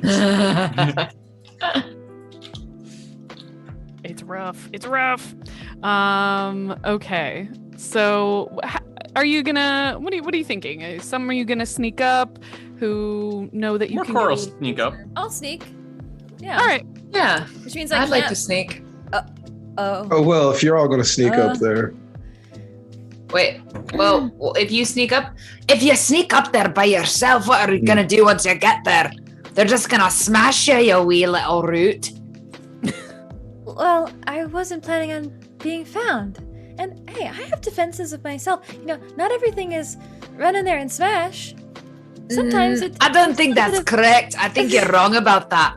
I think everything is run in there and smash. My experience says so. Well, perhaps if you just took a moment and just sort of held your plate mail in so it didn't jangle all around, and you saw what it was like for your enemies to not hear you coming, you might gain an advantage. Just saying. I can be sneaky. You think I'm not sneaky? Well, look, how about I do think that you're a tad bit unsneaky to no fault of your own. It's your armor. So this is what I'm thinking. I get on your back again and I do my root fingers and toes into the crevasses of your mail, and I sort of stop them from jangling. How about that? It's a nice common ground between the two. You provide protection, I provide protection. I did kind of like that tickle from earlier. I know you did. I felt you sort of wiggling around with enjoyment. Out of game. Sleep. Waiting Waiting for all of you. Out of game real quick. Is it? I mean, I know in D&D it's like people who are wearing armor have less stealth, but based on my stats, my stealth is actually pretty good. Like, is there something that maybe I should take away from it because of my breastplate, or?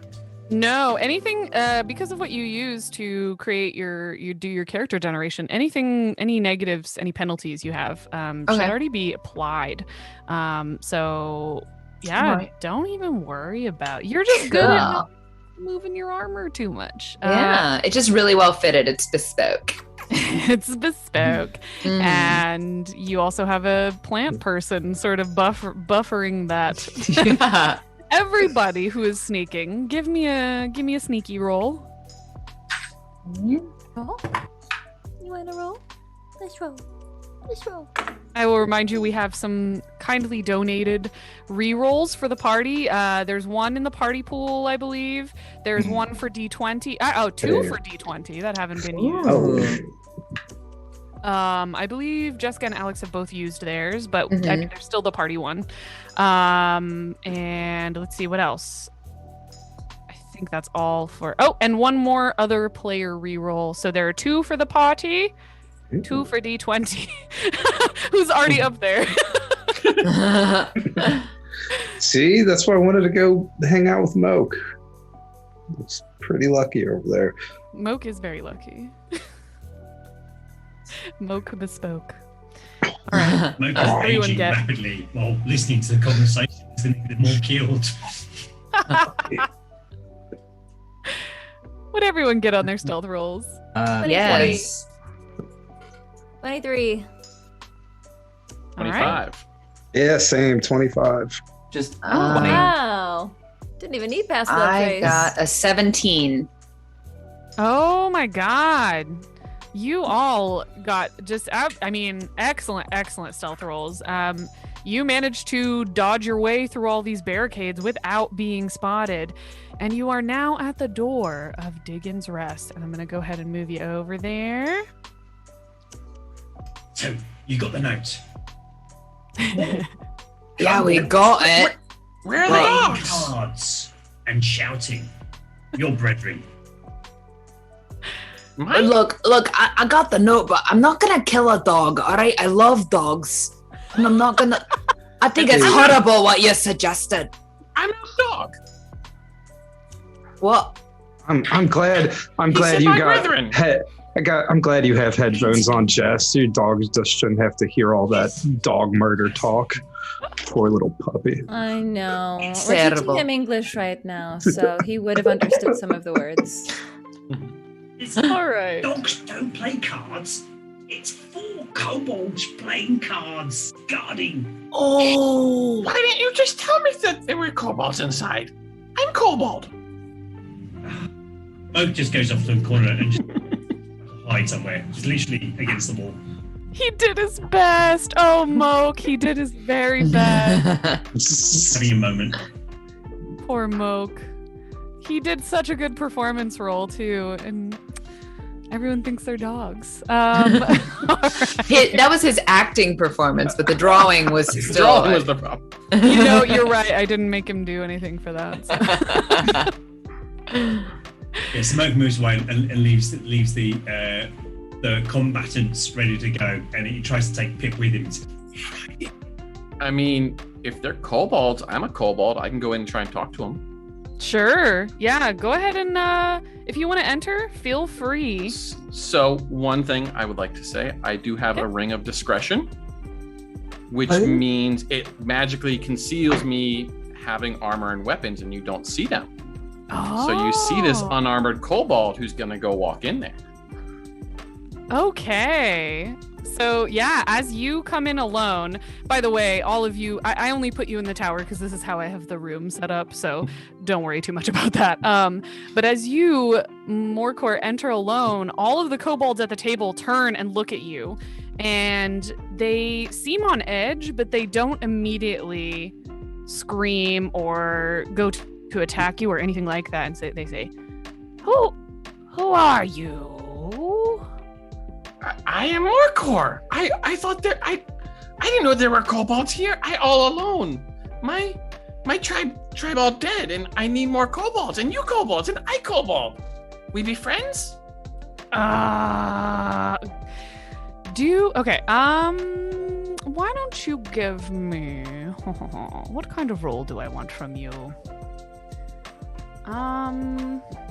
There's so many.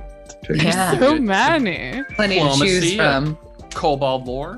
I think diplomacy will be good for now. Yes.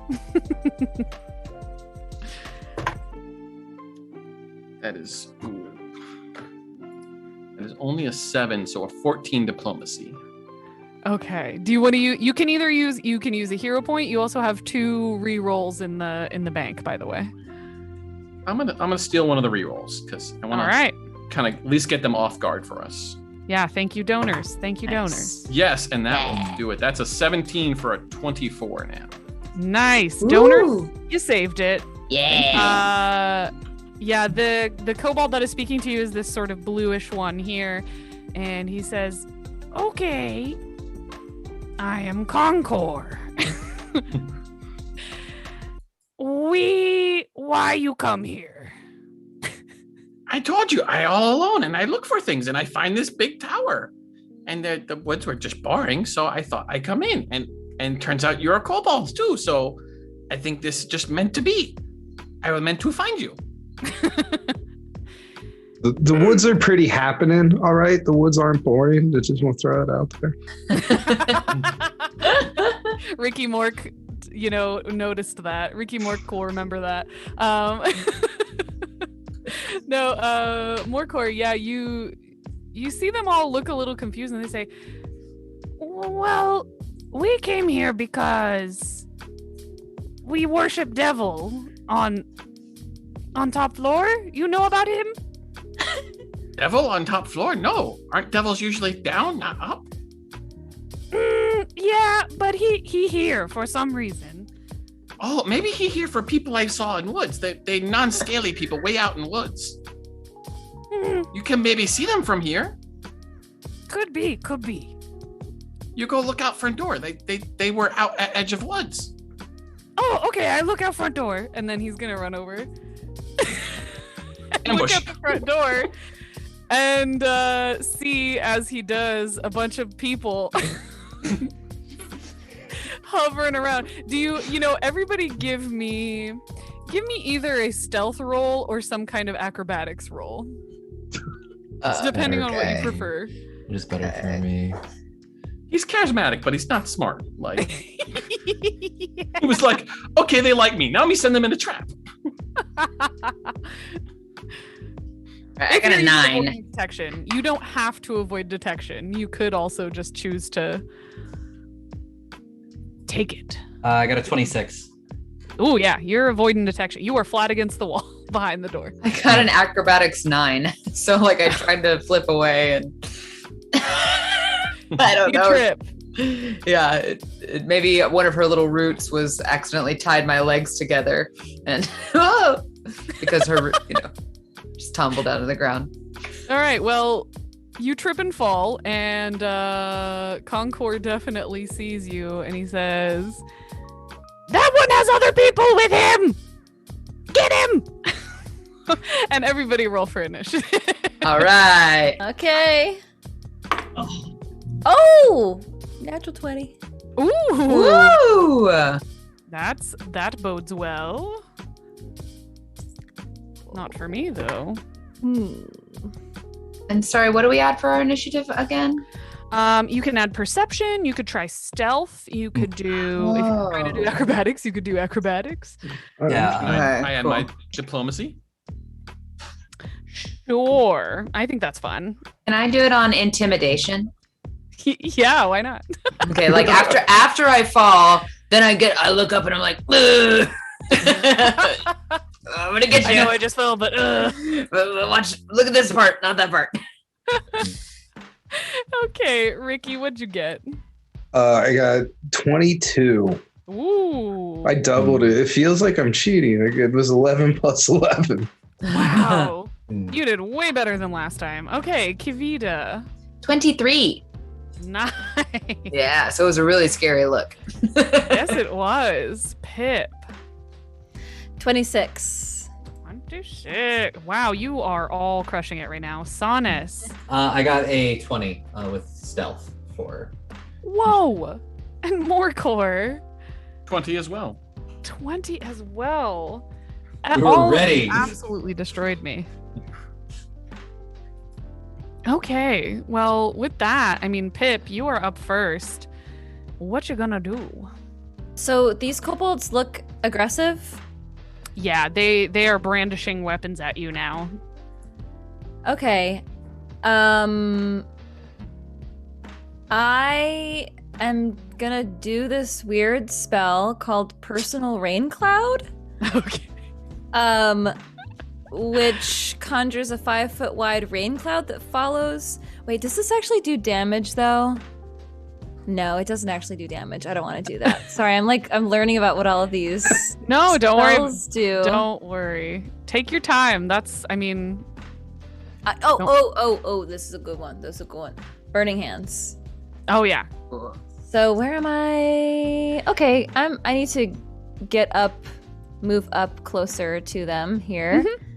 Yes, and I will spray this 15-foot cone at as many of them as I can get. Yeah, you should be able to get all of these 3 here. Okay. And that does 2d6 fire damage to all of them. Excellent. And it says I can heightened. How does heightened work? So heightening a spell requires you to cast it at a higher caster level. Since I believe you're a prepared caster, right? You're a witch. You would have had to prepare the spell at a higher level. So technically, gotcha. Yeah, in this case you wouldn't be able to, but that for cantrips, as you may have them, those are already heightened in a way. I don't think Burning Hands is a it cantrip. says heightened level 2. Ooh, that's cool. So these are I already cast at a higher level. Oh, it's just giving you more that information for if you do heighten it, unless it is a cantrip. But I don't believe Burning Hands is. No, that one's not. Yeah, that one's not. Because the thing with cantrips in 2E is that they sort of scale with you, so they automatically I see. add. Like Warlocks. Yeah, wait, so all the cantrips are like Eldritch Blast? Oh, I love Pathfinder. Oh yeah. It keeps cantrips relevant. But in this case, this is a level 1 spell, and you did not prepare it in a slot higher, so it is still just 2d6. But I mean, that's nothing to scoff at. So that's 7 fire damage to all of the creatures that I can hit. Wow. I'm gonna do their rolls to see if they can. No, they're absolutely, they are getting roasty. Ow. They all get a little singed. Good job, Pip. Yeah. Kavita, how are you gonna follow that up? Well, so they're up in the tower, or are they down here with us now, or? No, yeah, they're down here. They're all down here with you. Oh, okay, great. I should look at the map. Okay. No, don't worry. Great. So I see myself. I'm right here. Okay, so I'm going to move to here. And I want to use one of my special attacks. I want to try it out, like let's see. I have and you can tell me if it seems like a good idea or not, like kind of like you did last time. Thank you. So this one's called Power Attack. You unleash a particularly powerful attack that clobbers your foe, but leaves you a bit unsteady. Make a melee strike. and this counts as 2 attacks when calculating your multiple attack penalty. So that means, is that it's 2 actions? Like, because I just moved as 1 action. Yeah. No, it should still only be 1 action. I believe that what that means is that it uses your second attack penalty. So like normally it's a -5 to your second attack. So normally you would get a +8, but you only get a +3 when you're power attacking.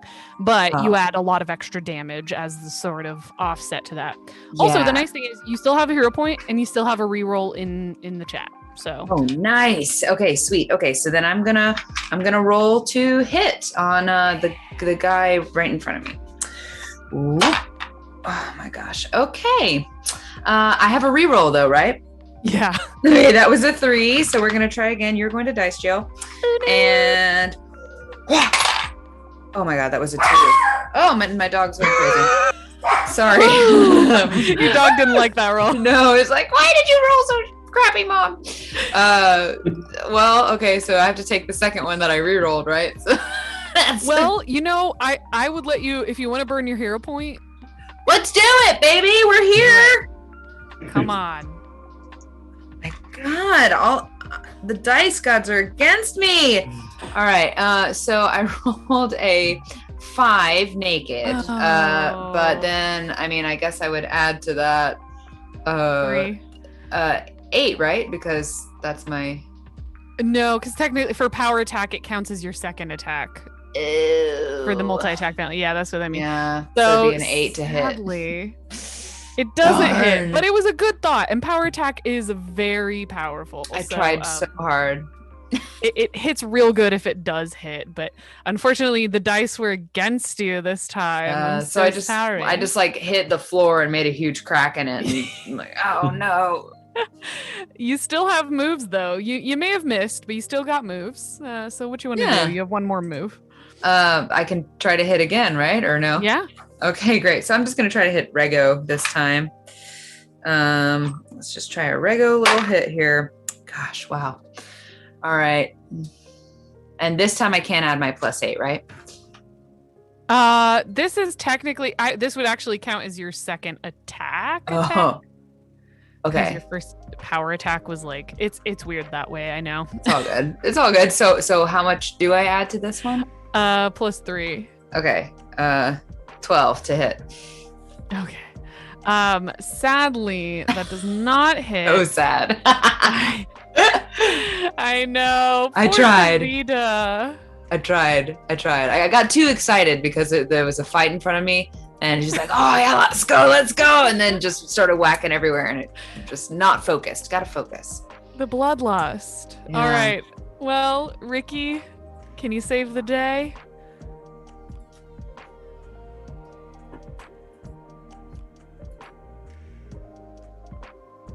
Ricky. Muted. That's what's going on. I would like to shoot arrows at things. So let's see. I get to shoot 3 arrows, +9, +4, then -1. Hey, 19. Woo. 8. And 12. -1, 12. The first one does hit, so damage. Nice.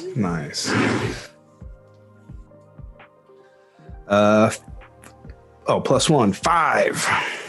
All right, that gets him. Yeah, sinks right into his shoulder. And after being burnt up, he looks like he is on his last legs, just barely standing. But he is still alive, sadly.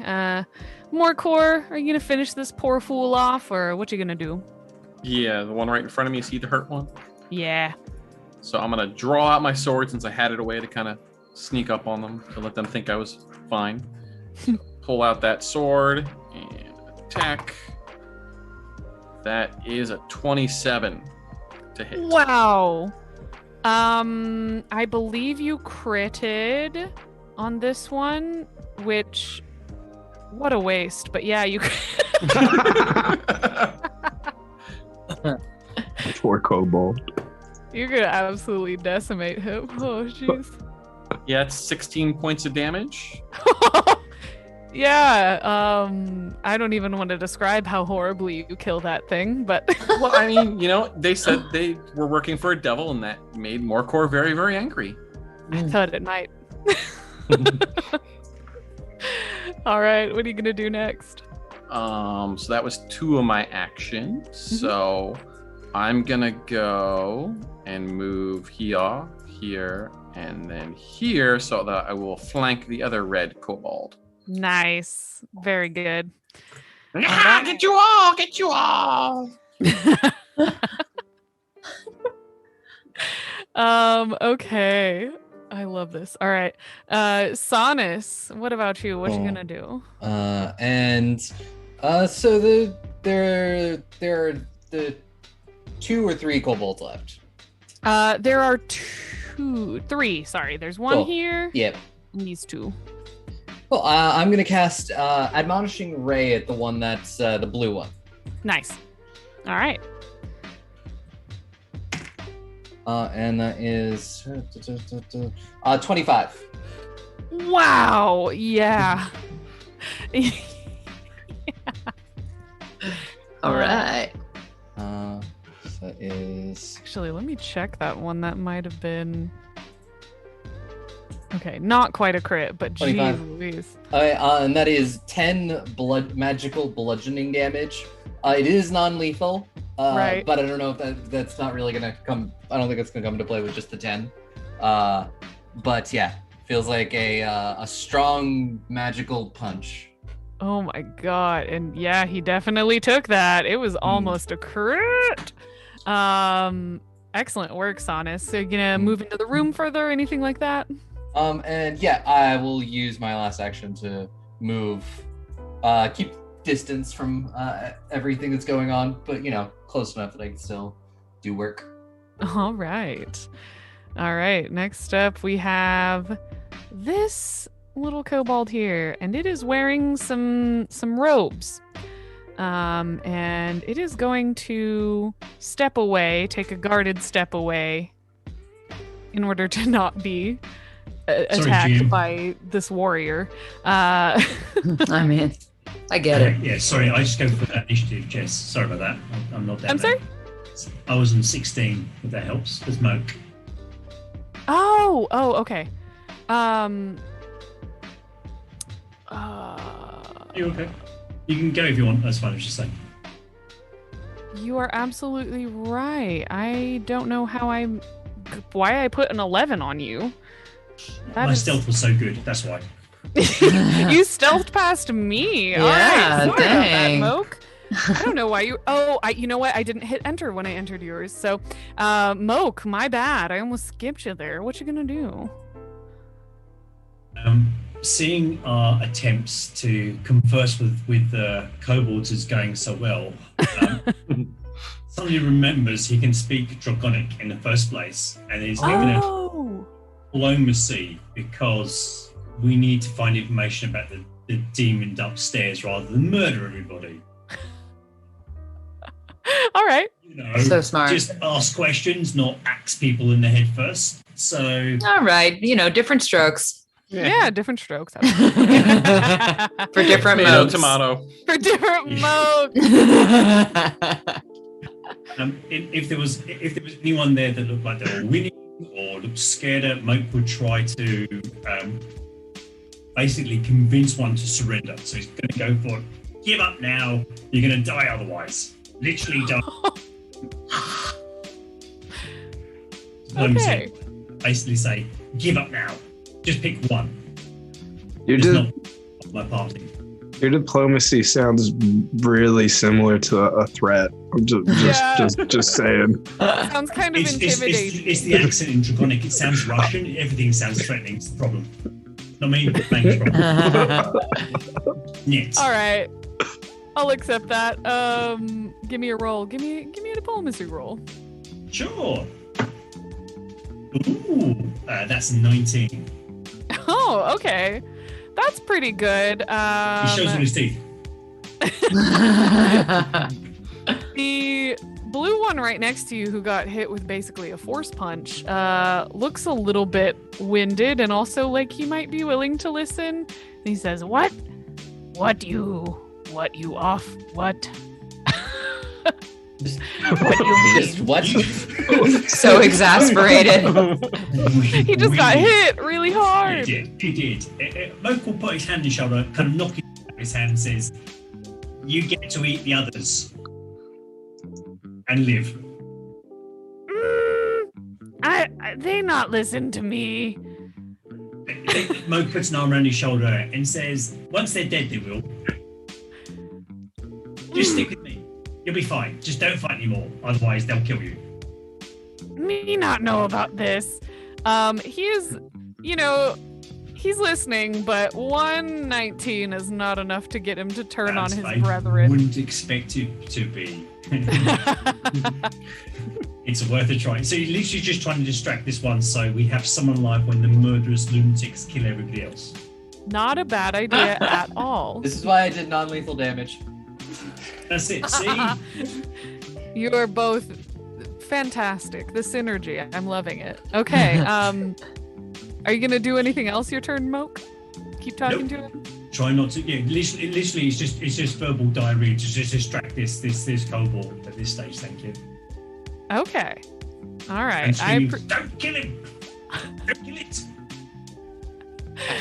I love that. I do love that. Okay, so now I will actually take this other kobold's turn, and as I said, he's going to take a guarded step back, and he did not really see much of a threat from Kivita other than, he doesn't want to get hit by her big axe, but she did just hit the ground earlier, so he's more annoyed with his kobold brethren who came in here spitting some lies. So he is going to cast a spell, and suddenly he cannot be seen. Oh no. Should have cast that fairy fire.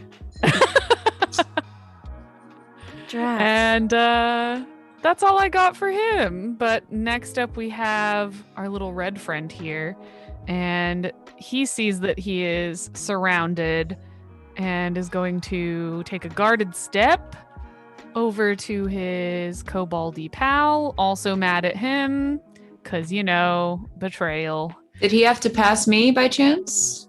He did, but he took a specific guarded. Oh, yeah. Okay, gotcha. Just checking, just making sure. No, I feel you. Good thought. You had the right idea. Yeah, he takes that step up. He looks pretty bad. He's swaying on his feet, but he is still going to attempt to spear you. He has a spear. And spear me or spear who? Morcor. Okay. Betrayal. No, he's not going to hit you with a 13. Nope. And I'm saving my rerolls, so I'm not even going to bother to try and reroll. Yeah, whiff. A big whiff. He'll try again, but it's going to go even worse. No, yeah, okay. No, yep. Nope. He don't hit.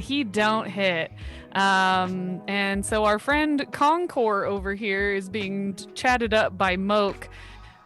He looks pretty confused in all of this, and I'm actually, because Moke, you did such a good job distracting him, I'm gonna let it slide. And he's not gonna take a turn. He's just listening to you gab in his ear. Pip, what would you like to do? This is your captain speaking. We have just hit our $5,500 goal. Yay! Yes! Woo! Amazing! All right, that was it. Don't stop the fun. Keep it going. Keep it rolling. Wow, thank you all so much. That's amazing. So I will cast Fairy Fire now. All right. To light this guy up. Okay. And you're casting it where you believe he last was, correct? Yeah. Okay. Yeah. That's my only choice. Yeah. Yeah, absolutely. Go for it. So it's 120 feet. So I should be able to Mhm. get the area. Absolutely. Yeah, lucky for you, he didn't move. So I'm gonna say, yeah, you knew where he was still. You just shot that right out at him, and he comes back into view, all lit up, aflame. Nice. Well done. Fairy fire. I don't believe that does any damage, does it? No, I think it just lights them up. Let's see. Yeah. Can't be concealed. Yes, that's it. Yeah. Okay. Yeah, sounds excellent. Are you gonna move at all? Anything like that? Nope. Maybe I'll move back this way. Okay. Don't hit me. By the way, you can move through friendly squares if you want to go behind those two. Don't hit me. Always a good choice. Okay, Kivida. All right, so Kivida heard the feedback on the smash and whack, that she had been performing from Moke, and she also saw him trying to convince, what's the word? Convince these guys, but it felt like a threat. But I was like, that's not a threat. Here, I'll show you how to make a threat. And she goes up and grabs, where am I? Let's see. Okay, I'm here. She goes up and grabs this guy by the collar or however she can get him. Okay. And looks him in the eye. And depending on how this roll goes, I'll perform that. Nice. How about that? Yeah. Okay, cool. So, that's 2 moves, right? Because I moved or 2 actions. I moved and I'm doing this. And then I get 1 more action. Okay, cool. So let's see. I would suggest that the one thing I want to say, like, if you go here, and give your buddy the flank. You can move there. Okay, cool. Yeah. But then this is a person behind me, right? So yes, but attacks of opportunity, it's only a reaction for some characters. Oh, okay. Gotcha. Some okay. classes. Cool. So I rolled, let me add it up. An 18. Oh, wow. Yeah, that absolutely. He is, you were demoralizing, correct? Well, I was going to say, listen here, you wee little punk. You need to hand over the information that we want, or we're gonna turn you all into some fashionable boots. So, and then she gives him a little shake. Spit it out.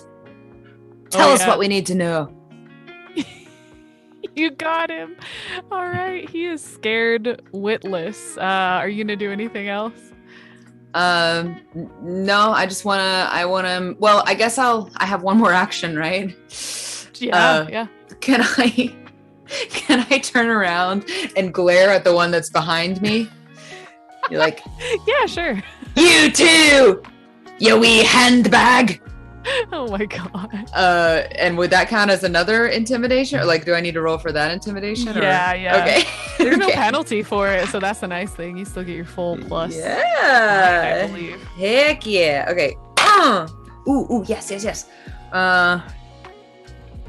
21. Oh yeah, he too is scared. They both are shrinking away from you, even though you spectacularly failed your first attempt at hitting them. You are somehow just massively intimidated. I think they saw how hard I whacked the floor, so like that could be them, Yeah, this could be you. Don't cross me. And there's only 2 of them, right? Or no, there's also the blue one up there. Okay. There's the blue one being chatted to by Moke. Gotcha. All right, Ricky Mork, what are you gonna do? I want to shoot at them, but I want to miss. I want to get like close because we're just flexing on them at this point. So I'm going to be like just right by them.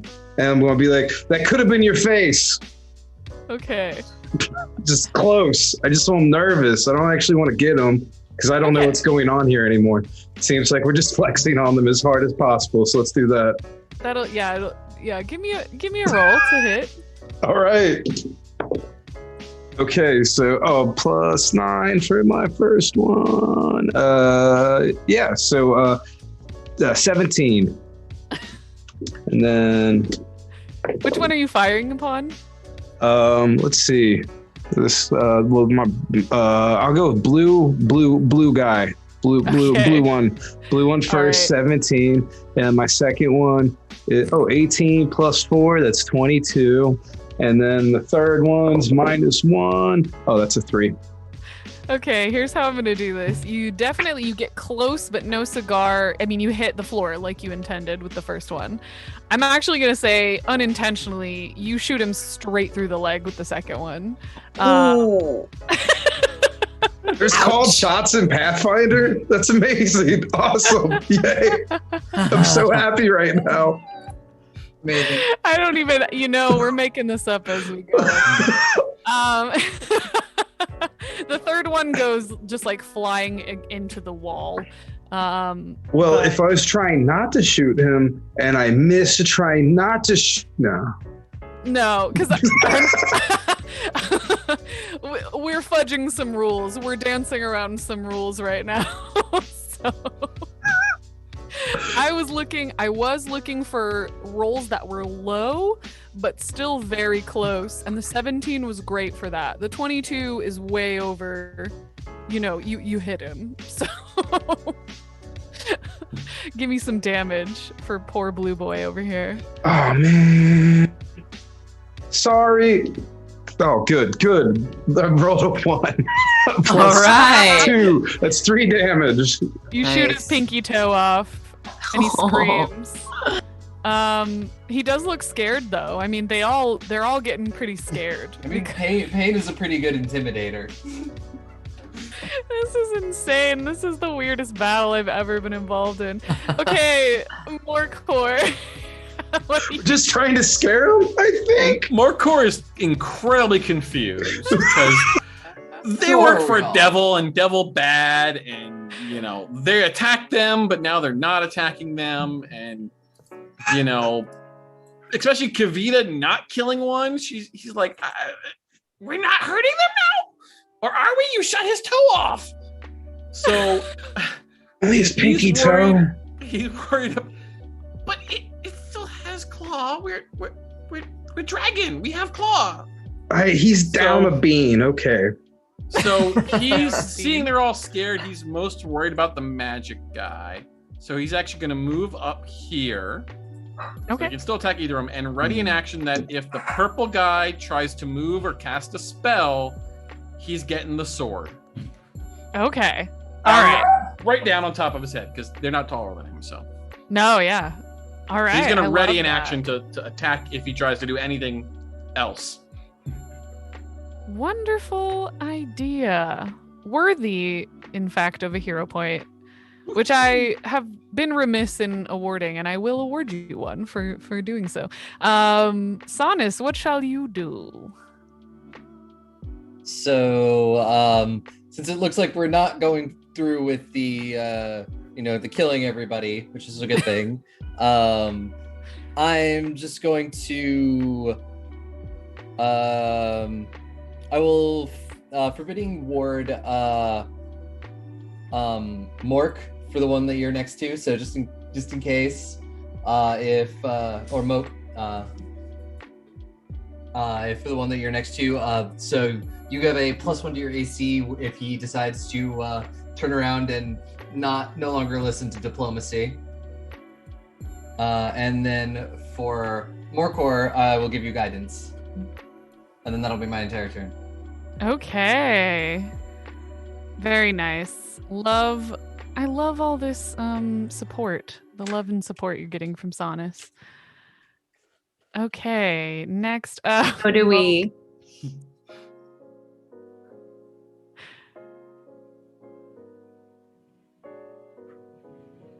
Moke, are you still chumming with this blue one? Oh no, Mike puts his hand into his pouch and pulls out sand timer and starts tapping it. It's running out. Give up now. Because by the time the sand's run out, I have to leave you. Surrender now. Oh my god. You even brought props to threaten him with. I promise, Alex, I do some That's cosplay. Yes, you're doing it! I'm so impressed. I love it. We're like Carrot Top after he got jacked. So, as much as possible, use the chaotic energy in the room to just basically confuse the absolute socks off these kobolds to just surrender now, because dying's a better fate than what's going to come next if they don't behave themselves. So okay, I will. Now. This time I will need an intimidation roll from you. Hero point. Right. The well-dressed goblin. So let's see how that goes. Okay, I know what. Wow, I'm all a +2 in that one. Literally, wow, this is going to go well. Of energy. That's an 8. That was an 18 on the dice +2. Ooh! That's 20 on the. Okay. All right. Dirty 20. You have certainly put the fear into this this blue one. Yeah. He's definitely. We come in peace. This was a horrible misunderstanding. We just came to play cards. Literally came to play cards. And speak to the bloke upstairs. Give up now. Yeah, Concord says it's not worth it. It isn't. And yeah, he looks like he's gonna give up soon. Yeah. Don't join Jort. Join us. Nice. All right. So next up we have Spellboy, and Morcor, you had the very prescient idea to prepare for the eventuality that he might move. So he is attempting to move, but before he manages to do so, you get to take your readied action. So please roll to strike. That was only a 4, so I'm going to use that hero point that I just got right away. And roll even worse. So that's a 12. Well, you do have one more hero point. You could just roll them all Go out. for broke. That is a 19. So Okay. 28 to hit him that time. You created him. I'll spend all the hero points to do it. Yeah. Finally a crit. I've been waiting. Amazing. All right. Oh. Your damage. So that's 10 plus 4. That's 28 damage. Wow. Yeah, how do you just kill the F out of your... He goes to move, and I just kind of slice down and go kind of right from his shoulder, straight down the middle, cut him right in half. Wow. He said, give up! Dang. This goes Looks like deep. he's 50-50 on giving up. Nice. Oh, my Spellweaver, we hardly knew ye. All right, well, he's gone. Gone, but not forgotten. Gone but not forgotten, What was his certainly. name again? Yeah, he didn't even have a name. But this red one here, he is frightened. He still has some moves to take, and one of the things he's going to do is attempt to flee. Kavita, you get an attack of opportunity because he is frightened. Ooh. Well, I think. Sorry, just quickly looking over my things. No, never mind. Well, okay, my attack of opportunity. Can I try to grapple him? No, it's really No. just basically whatever weapon you have in hand. Okay, cool. Well then, In that case, I might as well try to hit him.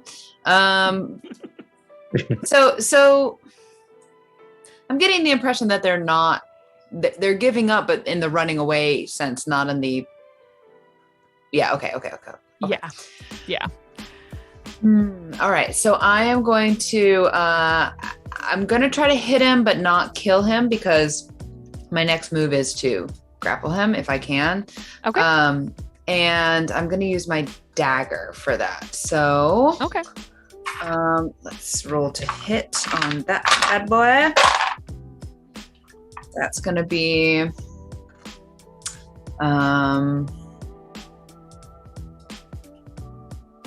14.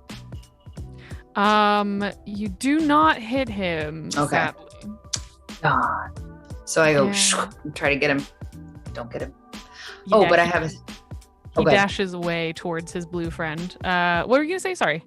Nothing. I was gonna say I have another move, but I don't because it was an attack of opportunity. Oh yeah, not quite your turn yet, but right. Good. Yeah. So he's gonna run over to his blue friend and sort of cower, getting ready to try and flee the tower. Blue friend's turn, and he is so terrified that he too has decided it is time to flee, and he has an action called Hurried Retreat.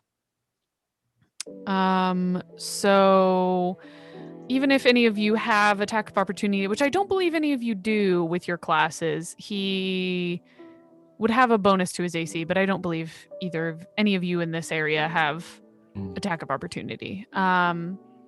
So he is out the door and he is running away. He doesn't like the direction things are turning. Okay, but next up we have Pip. Are you gonna do anything to stop this? Yeah, I will cast Electric Arc. Okay. And it hits 1 to 2 creatures. It jumps from one target to another. Yes. Okay. Hey. What? So I believe that, let me see how far away they are from each other. Yeah, it could probably hit them both. So and because it's a cantrip, it is heightened, which means that it does an increased. So it does 2d4 instead of 1d4 at your level. Okay, so do I need to roll to hit? No, I have to make reflex saves, and both of them fail miserably. Okay, that's really fun. Electric Arc is one of the best cantrips in the game. It really? is. That's why I was laughing, because it's juicy. Yeah. Okay, so I rolled a 6 total. I think you also had your spellcasting mod. Plus my spellcasting modifier to each one, or just plus to the total? I believe it's to each one. So yeah, you one of them is dead. He's the red one is gone. I'll tell you that. But the blue one, I do need to know that. Oh, my spell attack is plus 7. Wow. Oh, that's to hit. Okay. For damage, yeah, you're adding your plus 2. Where do I find my spellcasting modifier? That only matters for if it's a spell to hit. So okay. So the 1d4 plus 2, for each die. Oh, 1d4 plus 2? I thought someone said plus 2. Oh, no. Yeah, just no, Okay, the spell says you deal electricity damage equal to 1d4 plus your spellcasting ability modifier. Oh, then yeah. No, but yeah. I don't know what it is. Your int, I believe, wisdom because you're or an int caster. Yeah. So it's my wisdom? Mm-hmm. Your int, intelligence. Which is around here somewhere. Here it is, plus 2. Okay, yeah, so it was plus 2. I thought I was losing my mind. All right, there we go. So, so plus 2 on each die? Yes. Yeah. Okay, so it's a total of 10. Ooh. Yeah, he is lit up. Does not look great. His little scales are starting to flake off. Poor buddy. But Uh-oh. uh-oh. Come on! That Are did you ya? are you gonna do anything else, Pip? No, that's it. All Zip, right. zap. Kavita, what shall you do? Well, so I could theoretically run up and try to grapple. Is that an option? Let's see. 5, 10, 15, 20, 25. Yeah, you could do so. Okay, that's what I want to do. So I should roll a strength check. So you are going to make an athletics check.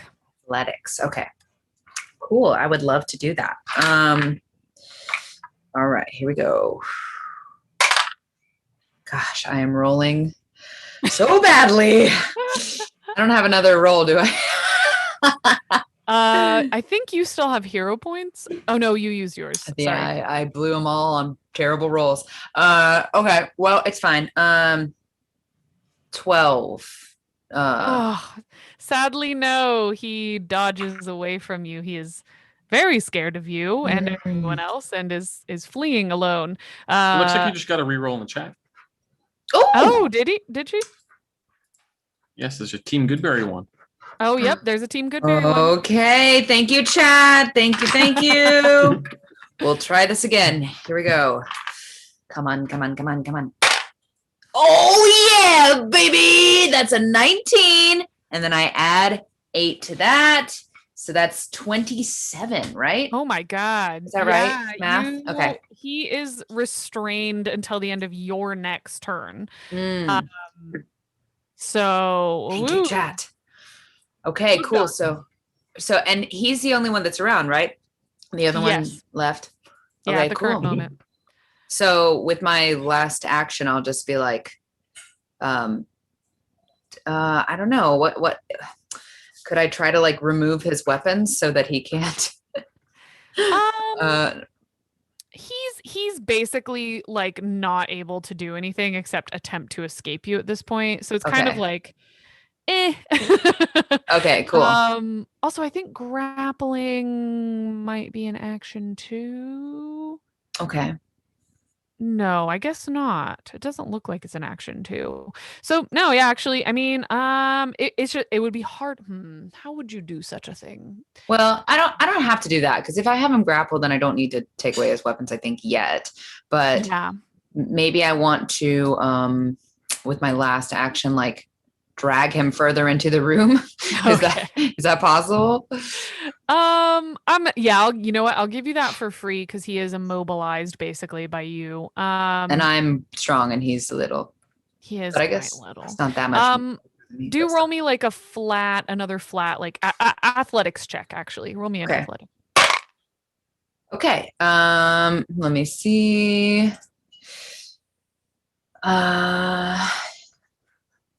So that'd be 23. Okay. Yeah, you haul him back by okay, great. By the scruff of his neck. I guess I'll go 25 feet. Is that fair? Or no? Yeah, I think with your strength and with that athletics check, you're able to haul him at your full speed. Thank you. 5, 10, 15, 20, 25. Okay, so I bring him back to here. And he no. I can't move him, by the way. So if you don't mind moving. Oh, right, of course. And I know for some reason I can no longer grab him. There we go. No. Found it. Did it. Okay. You grappled him. Good job. Ricky Mork. All right. So,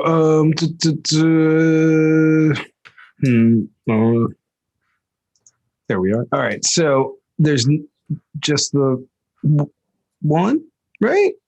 One. Yeah. At present. Just the one that I'm grappling. Yeah. Well, I was going to say you better run, but you're grappling them, so that doesn't make a lot of sense. I'll hold, right? Hold. There's like all sorts of hold actions you can do. So yeah, I'll hold an action and then I'll shoot him if he gets out, and then I'll tell him as much. I'm gonna shoot you if you get out. So Okay.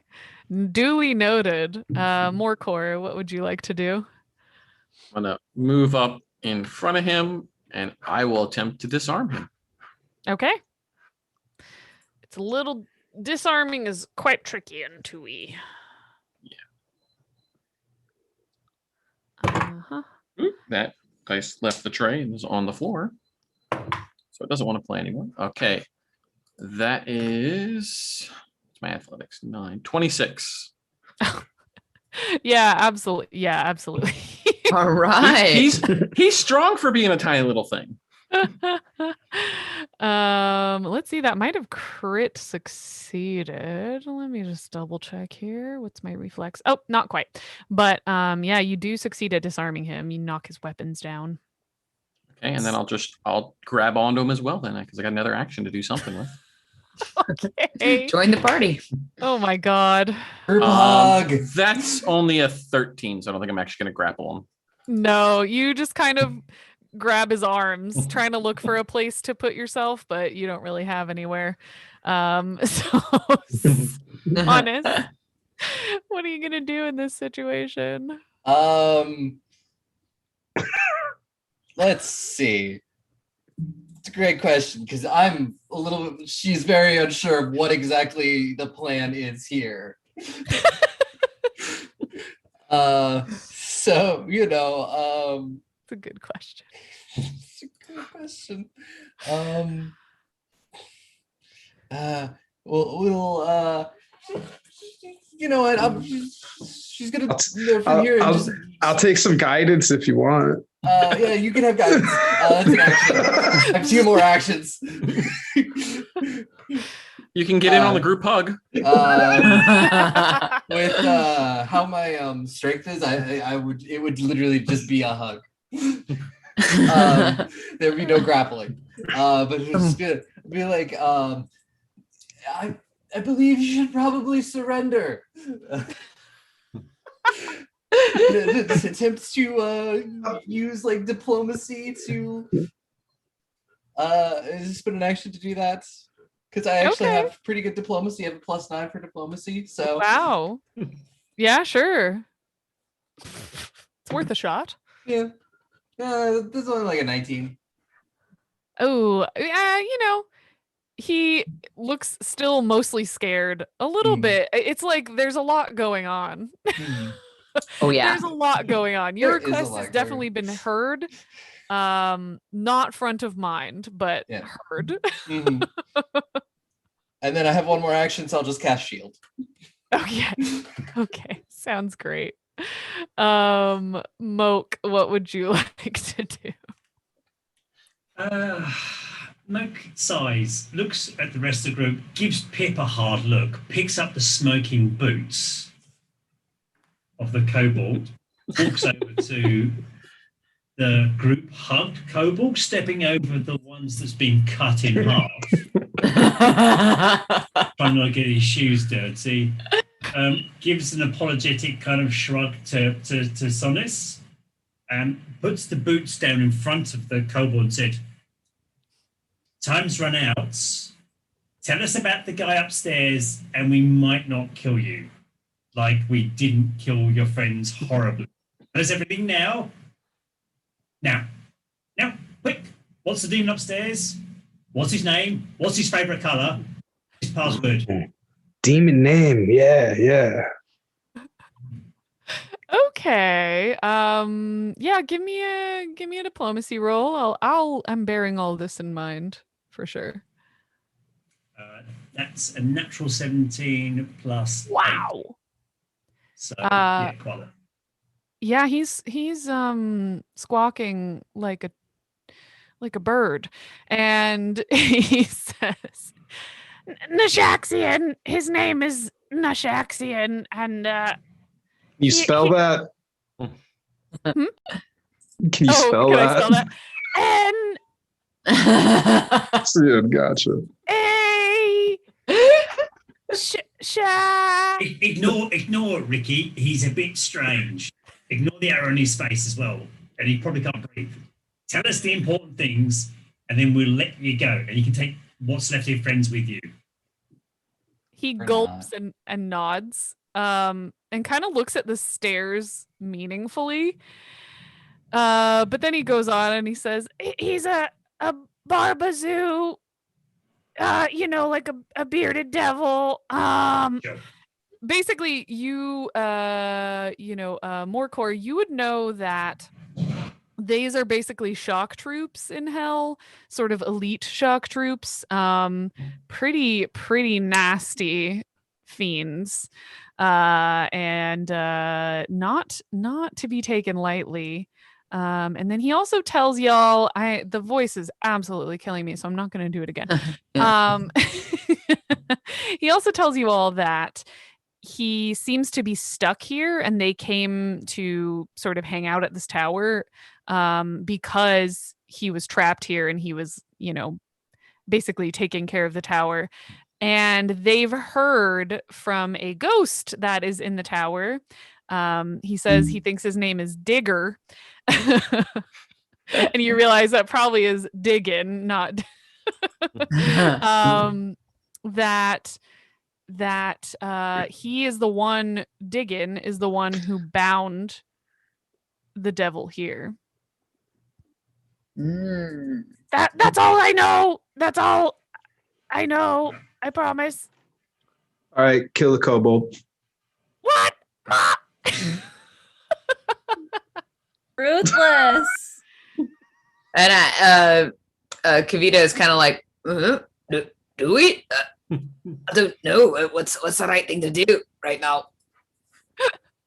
I will say he's helpless, and you are all part of the Pathfinder Society, and therefore good. And so, but thorough. Morcor's going to look him in the eyes and go, "We are better than that. All right. Be better like your scales. Don't serve devils. Go be good." Wise Okay. words. Wise words. Okay. Like just sidles up to Sonis at this point in time and just kind of like just casually looks away from whatever's happening. Yeah, Tadas will also turn around. And remember, if you're not good, Okay. It's like, yeah. And with that, Kavita lets him go. see you around. Yeah, if y'all let him pass, he absolutely dashes away with every ounce of speed inside his tiny body, looking like a new kobold. Sadly, there's only about 20 minutes left here, so to sort of wrap up your little tower adventure here, you do happen across good old Diggin Thrune on the third floor. The ghost, right? Yeah, as a ghost Ooh. on the third floor of this tower. That would have been a fun interaction, but sorry, we can't do it. Should Aw. have just killed all the kobolds. We would have went quicker.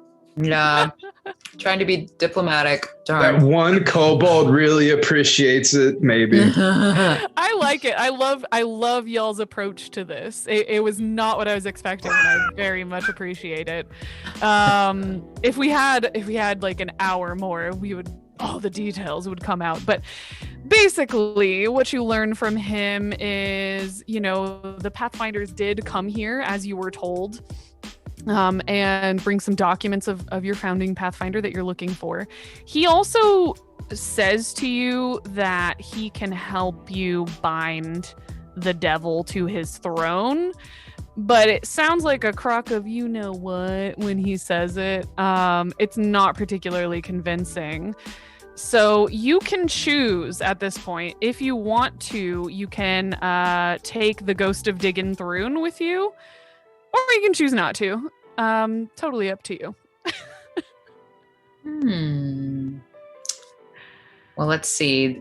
Diggin, we know, is the one who brought the devil here, or like, I wrote it down. Yeah, what he says Found is that him. he was entrusted this like tower, but also had his own holdings to take care of. And so he's like, how do I take care of both at the same time? And the answer is like, I can't. So I'm gonna put a devil here to deal with it. All right. Right. Party vote. Who wants to take digging? Hands up. Who wants to take digging upstairs to the final death combat? Hands up. Anyone? He has Diggins Holdings, Diggins Tower, Diggins Rest, branding. I say we bring Diggins with us. Great SEO. Just because he's rich doesn't mean he's good at fighting.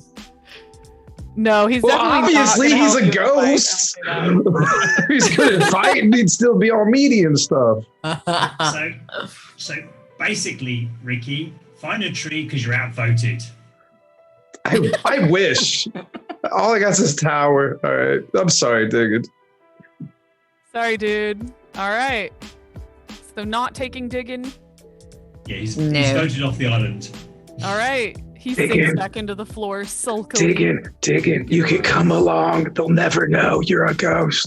Yeah, you can totally. Actually, what he's offered is to put him inside of a magic weapon or magic item, not magic weapon. So you could like hold out. All of you have wayfinders, which are, you know, magical. You could just like poke out your wayfinder and be like, "Get in here, buddy." Wait, they got like cell phones in Pathfinder? Yeah, you have like an archaic cell phone. So Wow. Get in my magic rectangle. get in my magic rectangle. I think it's hilarious if you take him in your magic rectangle. Will. I mean, that's up to Ricky, I think. Yeah, it definitely is. And Ricky, if you wanna have that can be your end game that you have. Do it on the down low. Get on in here. Come on. Get on in here, buddy.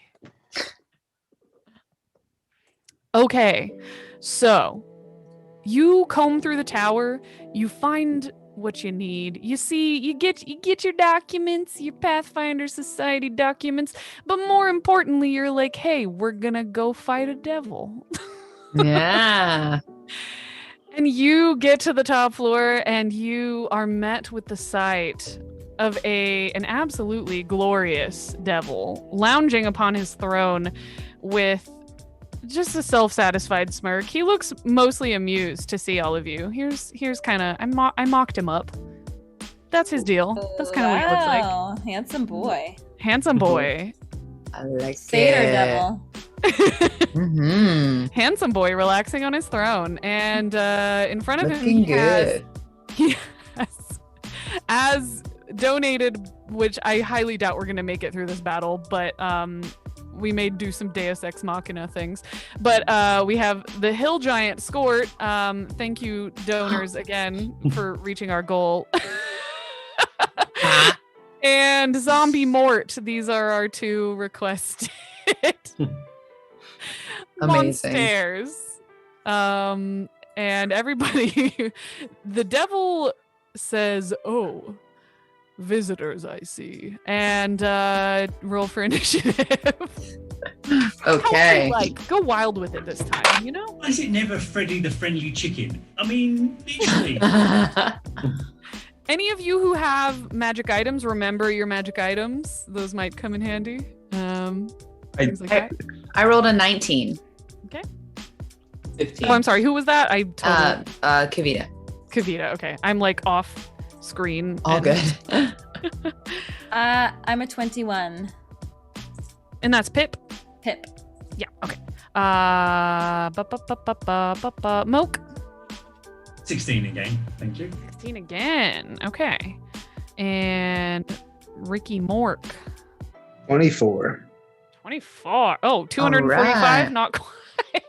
Dang. Morcor. 22. 22. Sonus. 15. Okay. It looks like good old Ricky Mork is gonna go first. What would you like to do? All right. So hunted shot, and then I can do 2, but they are the same creature. Combine their damage. Yes. All right. Is that better than shooting 3 times?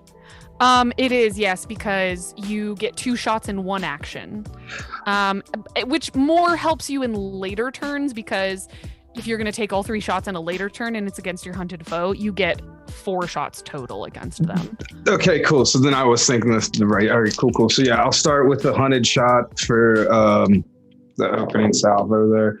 That is a the first one is a 27, and then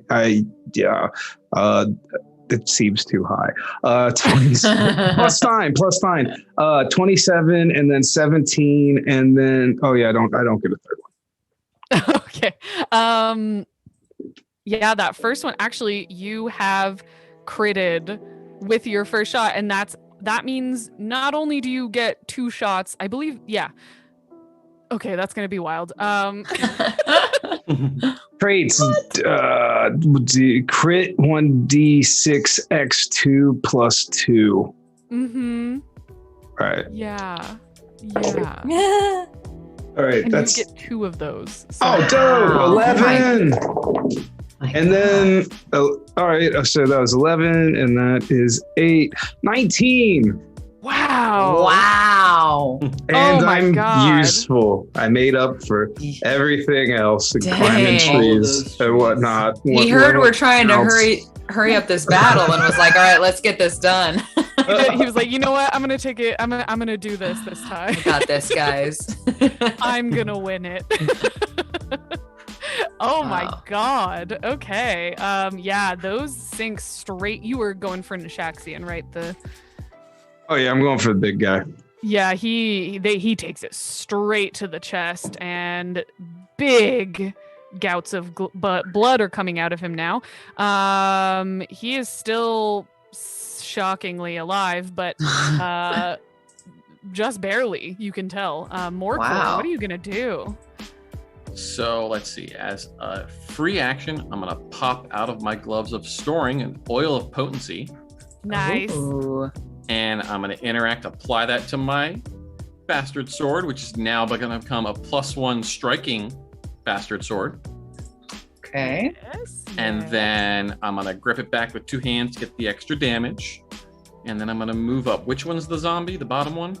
Yep, bottom most. So 5, 10, 15, 20. Good choice.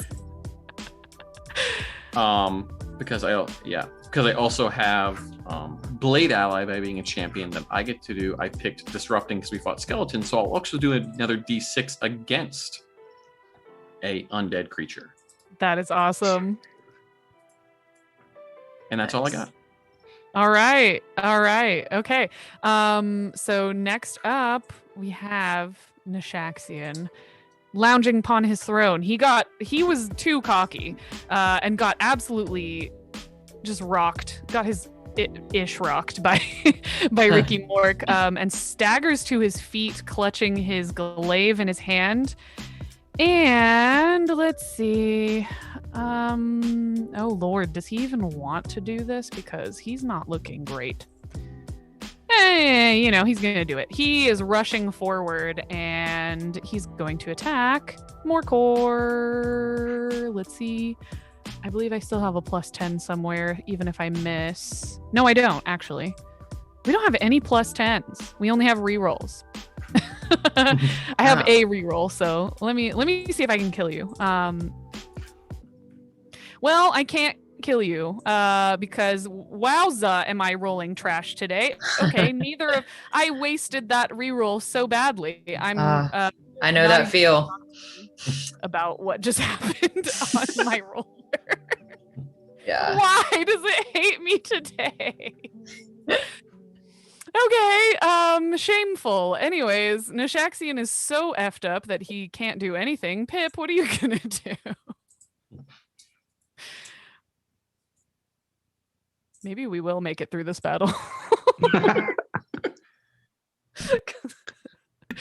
I don't have any magical special items, so I do have something called harmlessly cute. So that gives me a shameless request. Yes. So I will make the shameless request to Devilman, and I will say, hello. Excuse me, I think we got off on the wrong foot. We're really just looking for some documents and artifacts here, and we really would desire to just walk away from this unscathed. We'll leave you to your dealings, and we'll leave with our dealings. How does that sound? Okay. This is pretty outrageous, but yeah. He says, give me the roll, but he does say, if you give me digging, you can leave. So Oh. I'm trying to figure out how this works. So I rolled my d20, and then I gain a +1 circumstance bonus to initiative checks when I. Oh, okay, so that's separate.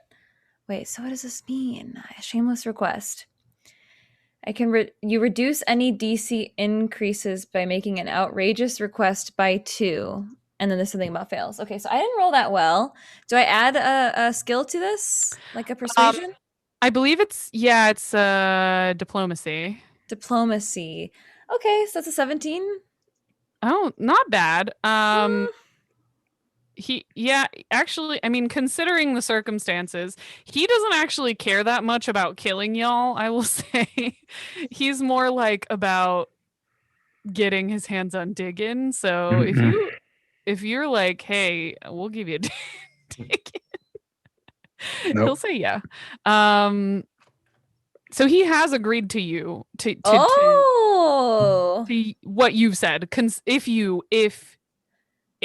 you give him digging, though you do not know. Unless you were watching, you probably don't know that Ricky has digging. So Where's digging? We'll have to address that momentarily. Before that, Kavita, what would you like to do? Well, I'm sorry, Pip. Did you want to do anything else before? No, that's it. That's it. Just shameless request, the devil. That's all. Okay. Wonderful. That's amazing. That's amazing. Okay, so they're talking. I'm gonna. These guys, Squirt and Mort. We know they're bad, right? Like we know that given the chance they'd try to kill us, right? Yeah, these are his homeboys. All right, so I have free reign to just wail. Wail away, baby. Yeah. Okay, cool. So in that case, you know what? I'm gonna try once again to do my power attack. Yeah. Maybe it'll work this time. Let's get Squirt. I run up to Squirt and okay. And I can add modifiers to that, right? My great axe modifier? Yeah. Okay. And I'm sorry to ask again, but that is my strength plus my proficiency, yes? For your second attack, it takes a negative, and power attack does that. Like in 1E, it was like you get a negative, you get a penalty to your attack when you power attack, but then you get bonus damage. It's the same thing here, but it uses your preset. I'm making it more confusing. It's just okay. A +1. No, you get a +3. +3. Okay, gotcha. 14 to hit. Okay. Give Alex my reroll. Yeah, we have some rerolls. I'll give Alex my reroll. I've got 2. So Alex, take 1. Thank you. Thank you. Okay. Crit her. Oh. No! One left. Roll it. Is it even? Last one.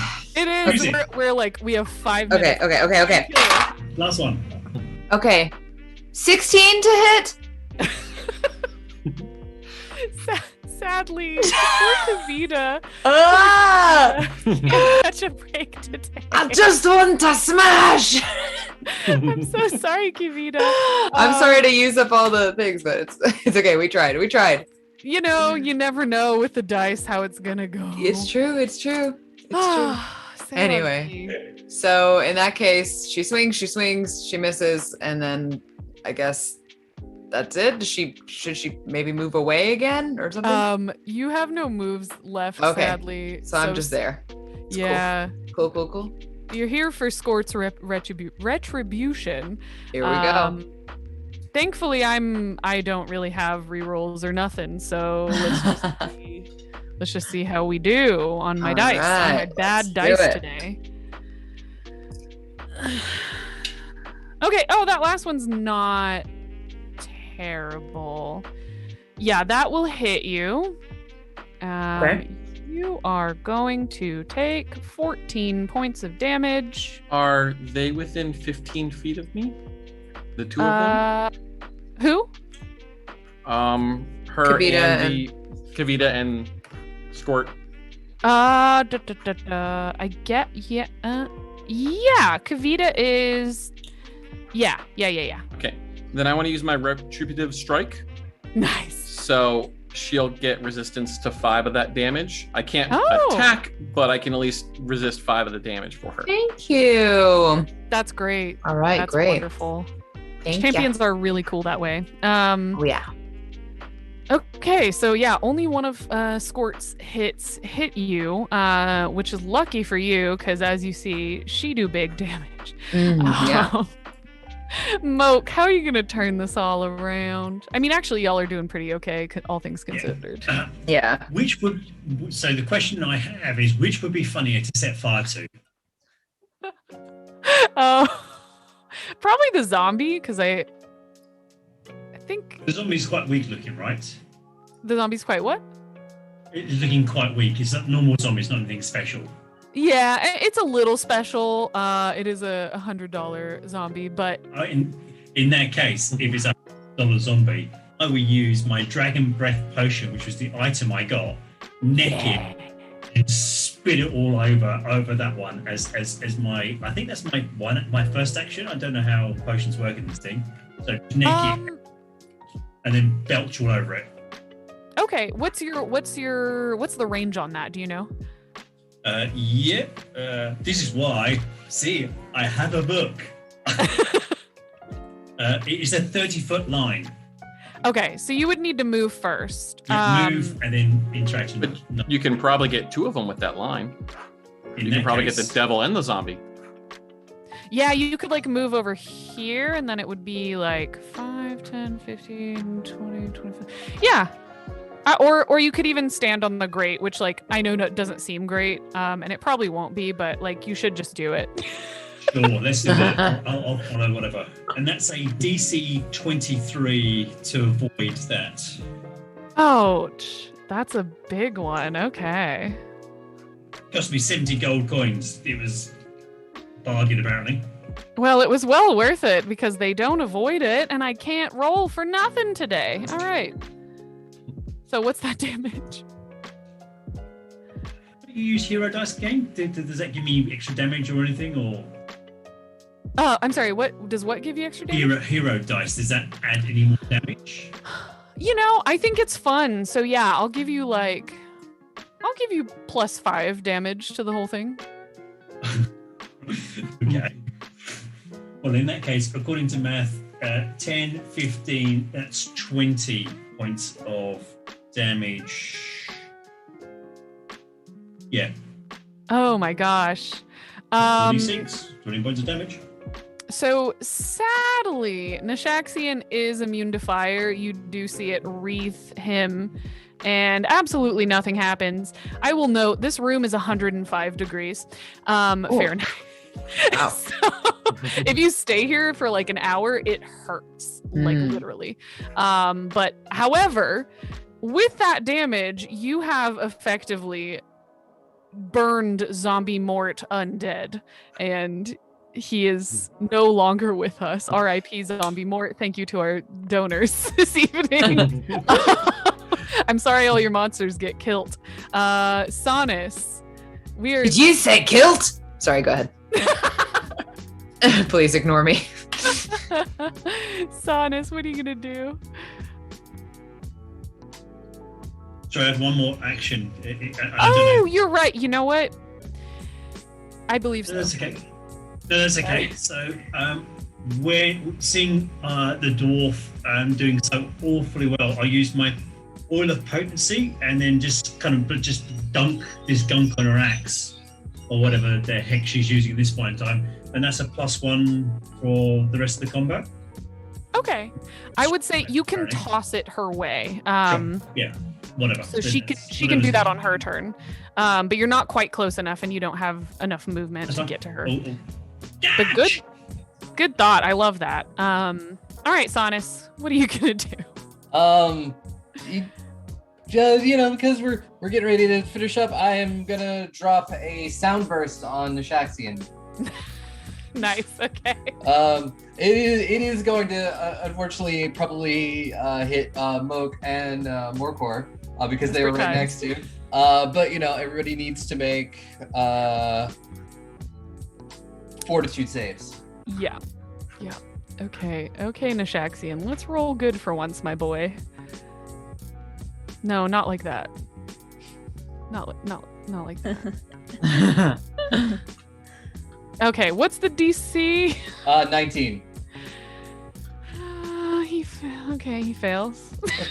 Morcor gets a 27, so he's fine. Wow. Got a 1. Oh, Moke. Okay. Sorry, So there's 15 sonic damage, and I guess if you were critical fail, that's 30. He did not critical fail, but he does suddenly scream and his form dissipates. And you see some of his, the dust left behind by his body float towards the throne, the dusty throne back here, and sink into it. And according to what Diggin has told you, he is not gone. He is simply dissipated for some time. But that takes one threat out of the pool. So good job, Sonus. Do you want to move or anything? Yeah, I'll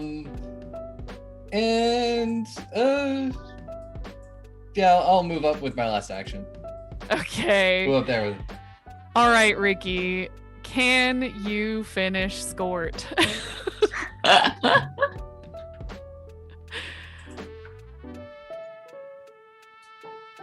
You could go ahead and hit her 3 times.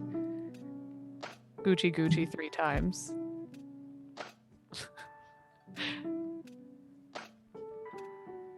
Oh, Matt, I think you're muted. I am definitely muted.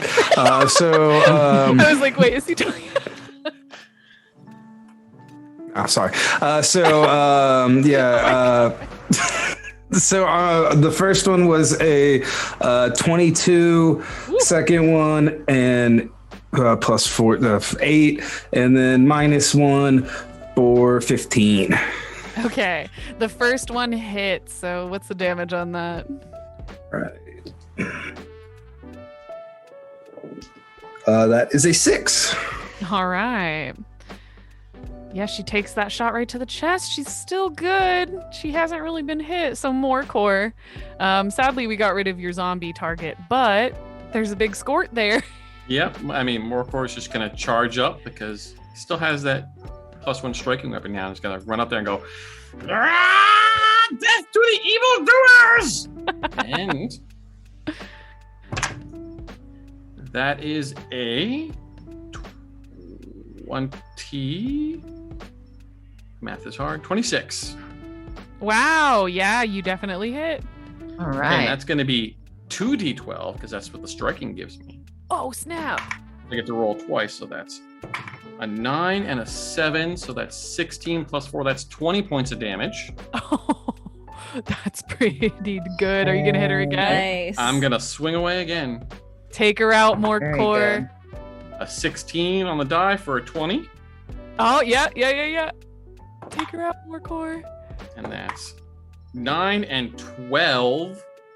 So that is 9 plus 12 21. plus 4. 25. Yeah. You completely splatter Jort's sister Skort. Wow. And y'all finally, I mean, Well done. it took a lot, and y'all really, you took some unorthodox approaches to these battles, but in this one, everybody pulled out the stops, and I applaud you, especially as mostly new players to this game. Yay! You did It takes a great amazingly DM. well. Yeah, you did a great job of leading us. Thank you so much. Thank you so much for playing. You know, we are negative time, but I will say one last little go around the table. Everyone want to say, what's your deal? Who are you? Sure. I went first last time, so I'll go first again for Sure. time's sake. I'm Alexandra Hensley. I am co-host of Hello Goodberry, twitch.tv/Hello Goodberry with Yeah. Jess. Yeah. And we play D&D on Thursdays. It's a homebrew campaign that I am DMing. So come and join us. It's fun. Really good, guys. Really good. It's Alex's called first time DMing, and she is phenomenal. You have to check it out. Stop. Oh, stop. Thank She's you. not going to toot her own horn, so I'll toot it for her. It's called Yalithamore College in the Sky. So we go to a training school for all kinds of different heroes, and it's really, really fun. And I So, play a grandma. That's yes. awesome. All right. So thank you. That's me. Oh, and you can follow me on at the Alexandra Hensley on Instagram and at the Alex Hensley on Twitter. And that's it. Jess, do you want to go next? Sure. Wait, me, Jess. Oh, because you're the other Jess. Yes. Okay. What day is tomorrow? Okay, so tomorrow Alex and I have some singing on Hello Goodberry. On Wednesday, we're back on the dungeon run to our main campaign. A lot of chaos happening. The party is split. You should definitely be there for it. And then Thursday is our D&D game, like Alex said. And you can find me at Jessica Parsons on Twitter or at Jessica Lynn Parsons on Instagram. Nice. Aubrey. Hello, I am Aubrey. You can find me personally at Mad Queen Cosplay on Twitter, Instagram, all of those places. I am the GM for Goblins and Gays. It is a Pathfinder 2E podcast. We've been going for about 8 months now. It's great. Lots of chaos. And I also am the GM of Anamamagiri, which is a City of Mist podcast. And then every Friday you can find me on Guild of the Phoenix for Haven Rock Buffy RPG. I play a witch. All right. Matt. Hey, I'm Matt Lane. I'm a Jasper's Game Day ambassador, and I run the it's D&D. It's not Pathfinder, so I'm not going to talk about that. But yeah, I'm glad we hit the goal and helped out Jasper's Game Day. That's fantastic. You run an amazing game. So good. All right, John. I'm John Wiki. I am at Kilted Code on Twitter. And as I said, I'm a developer by day and TTRPG by night. So that's kind of a mix of what you'll find in there. It's kind of a mosh posh of the two of those. And I just want to say I had no joy in having to wipe out the Jort family. I was on Team Jort the other night, so it had to be done. Sure. F. Thank you, John. And Chris. Hey, thankfully you can't find me anywhere, which is really good. I just want to say thank you for such an amazing game, all these wonderful players, and who's been sitting behind the scenes passing on all the good news from them, because no dysfunction is fun. And a huge thank you to everybody in chat that smashed that last goal. Phenomenal. Can't thank you enough. This is such an amazing cause, and to have people just throwing their time, money, and effort into this something is a thing of beauty. So thank you to absolutely everyone. Back to you, Jess. Yeah. I'm Other Jess. I'm on the Fantastic Worlds podcast. You can find all our stuff at fantasticworldspod.com. This was an amazing experience. Both playing and GMing a game for Jaspers was really near and dear to my heart. As someone who has been personally impacted by the things Jaspers addresses, it's very heartwarming, and I'm so grateful that during the stream we reached the goal. That's stellar. That really made my freaking month. That made my year. So thank you so much for having me. And you can find me also on Twitch on Wednesday and Friday. I play dumb games at Fantastic Worlds Pod. So please find me there. Bye. Everyone go find all of these fantastic people. And I'm sweeping in for the big finish. I'm Anne Richmond, aka Hearthsinger, the head bard in charge around these parts. And it has been my immense pleasure to host the festivities for the last 3 days. Thank you. Of course, my pleasure, my absolute pleasure. And to get to play with so many awesome people along the way. I hope that you guys will stick around, give this channel a follow, and hang out for more tabletop RPG goodness from time to time. There is programming on this channel on Thursdays and Fridays, all to do with TTRPGs and weekly videos over on my YouTube channel as well. So please keep hanging out, keep the good times rolling, and remember, you are not a critical failure. Aww. All right, guys. We'll see you, I don't know, this time again next year? Why not? Take some time and consider it. All right, guys. We'll see you later on the internet. Bye.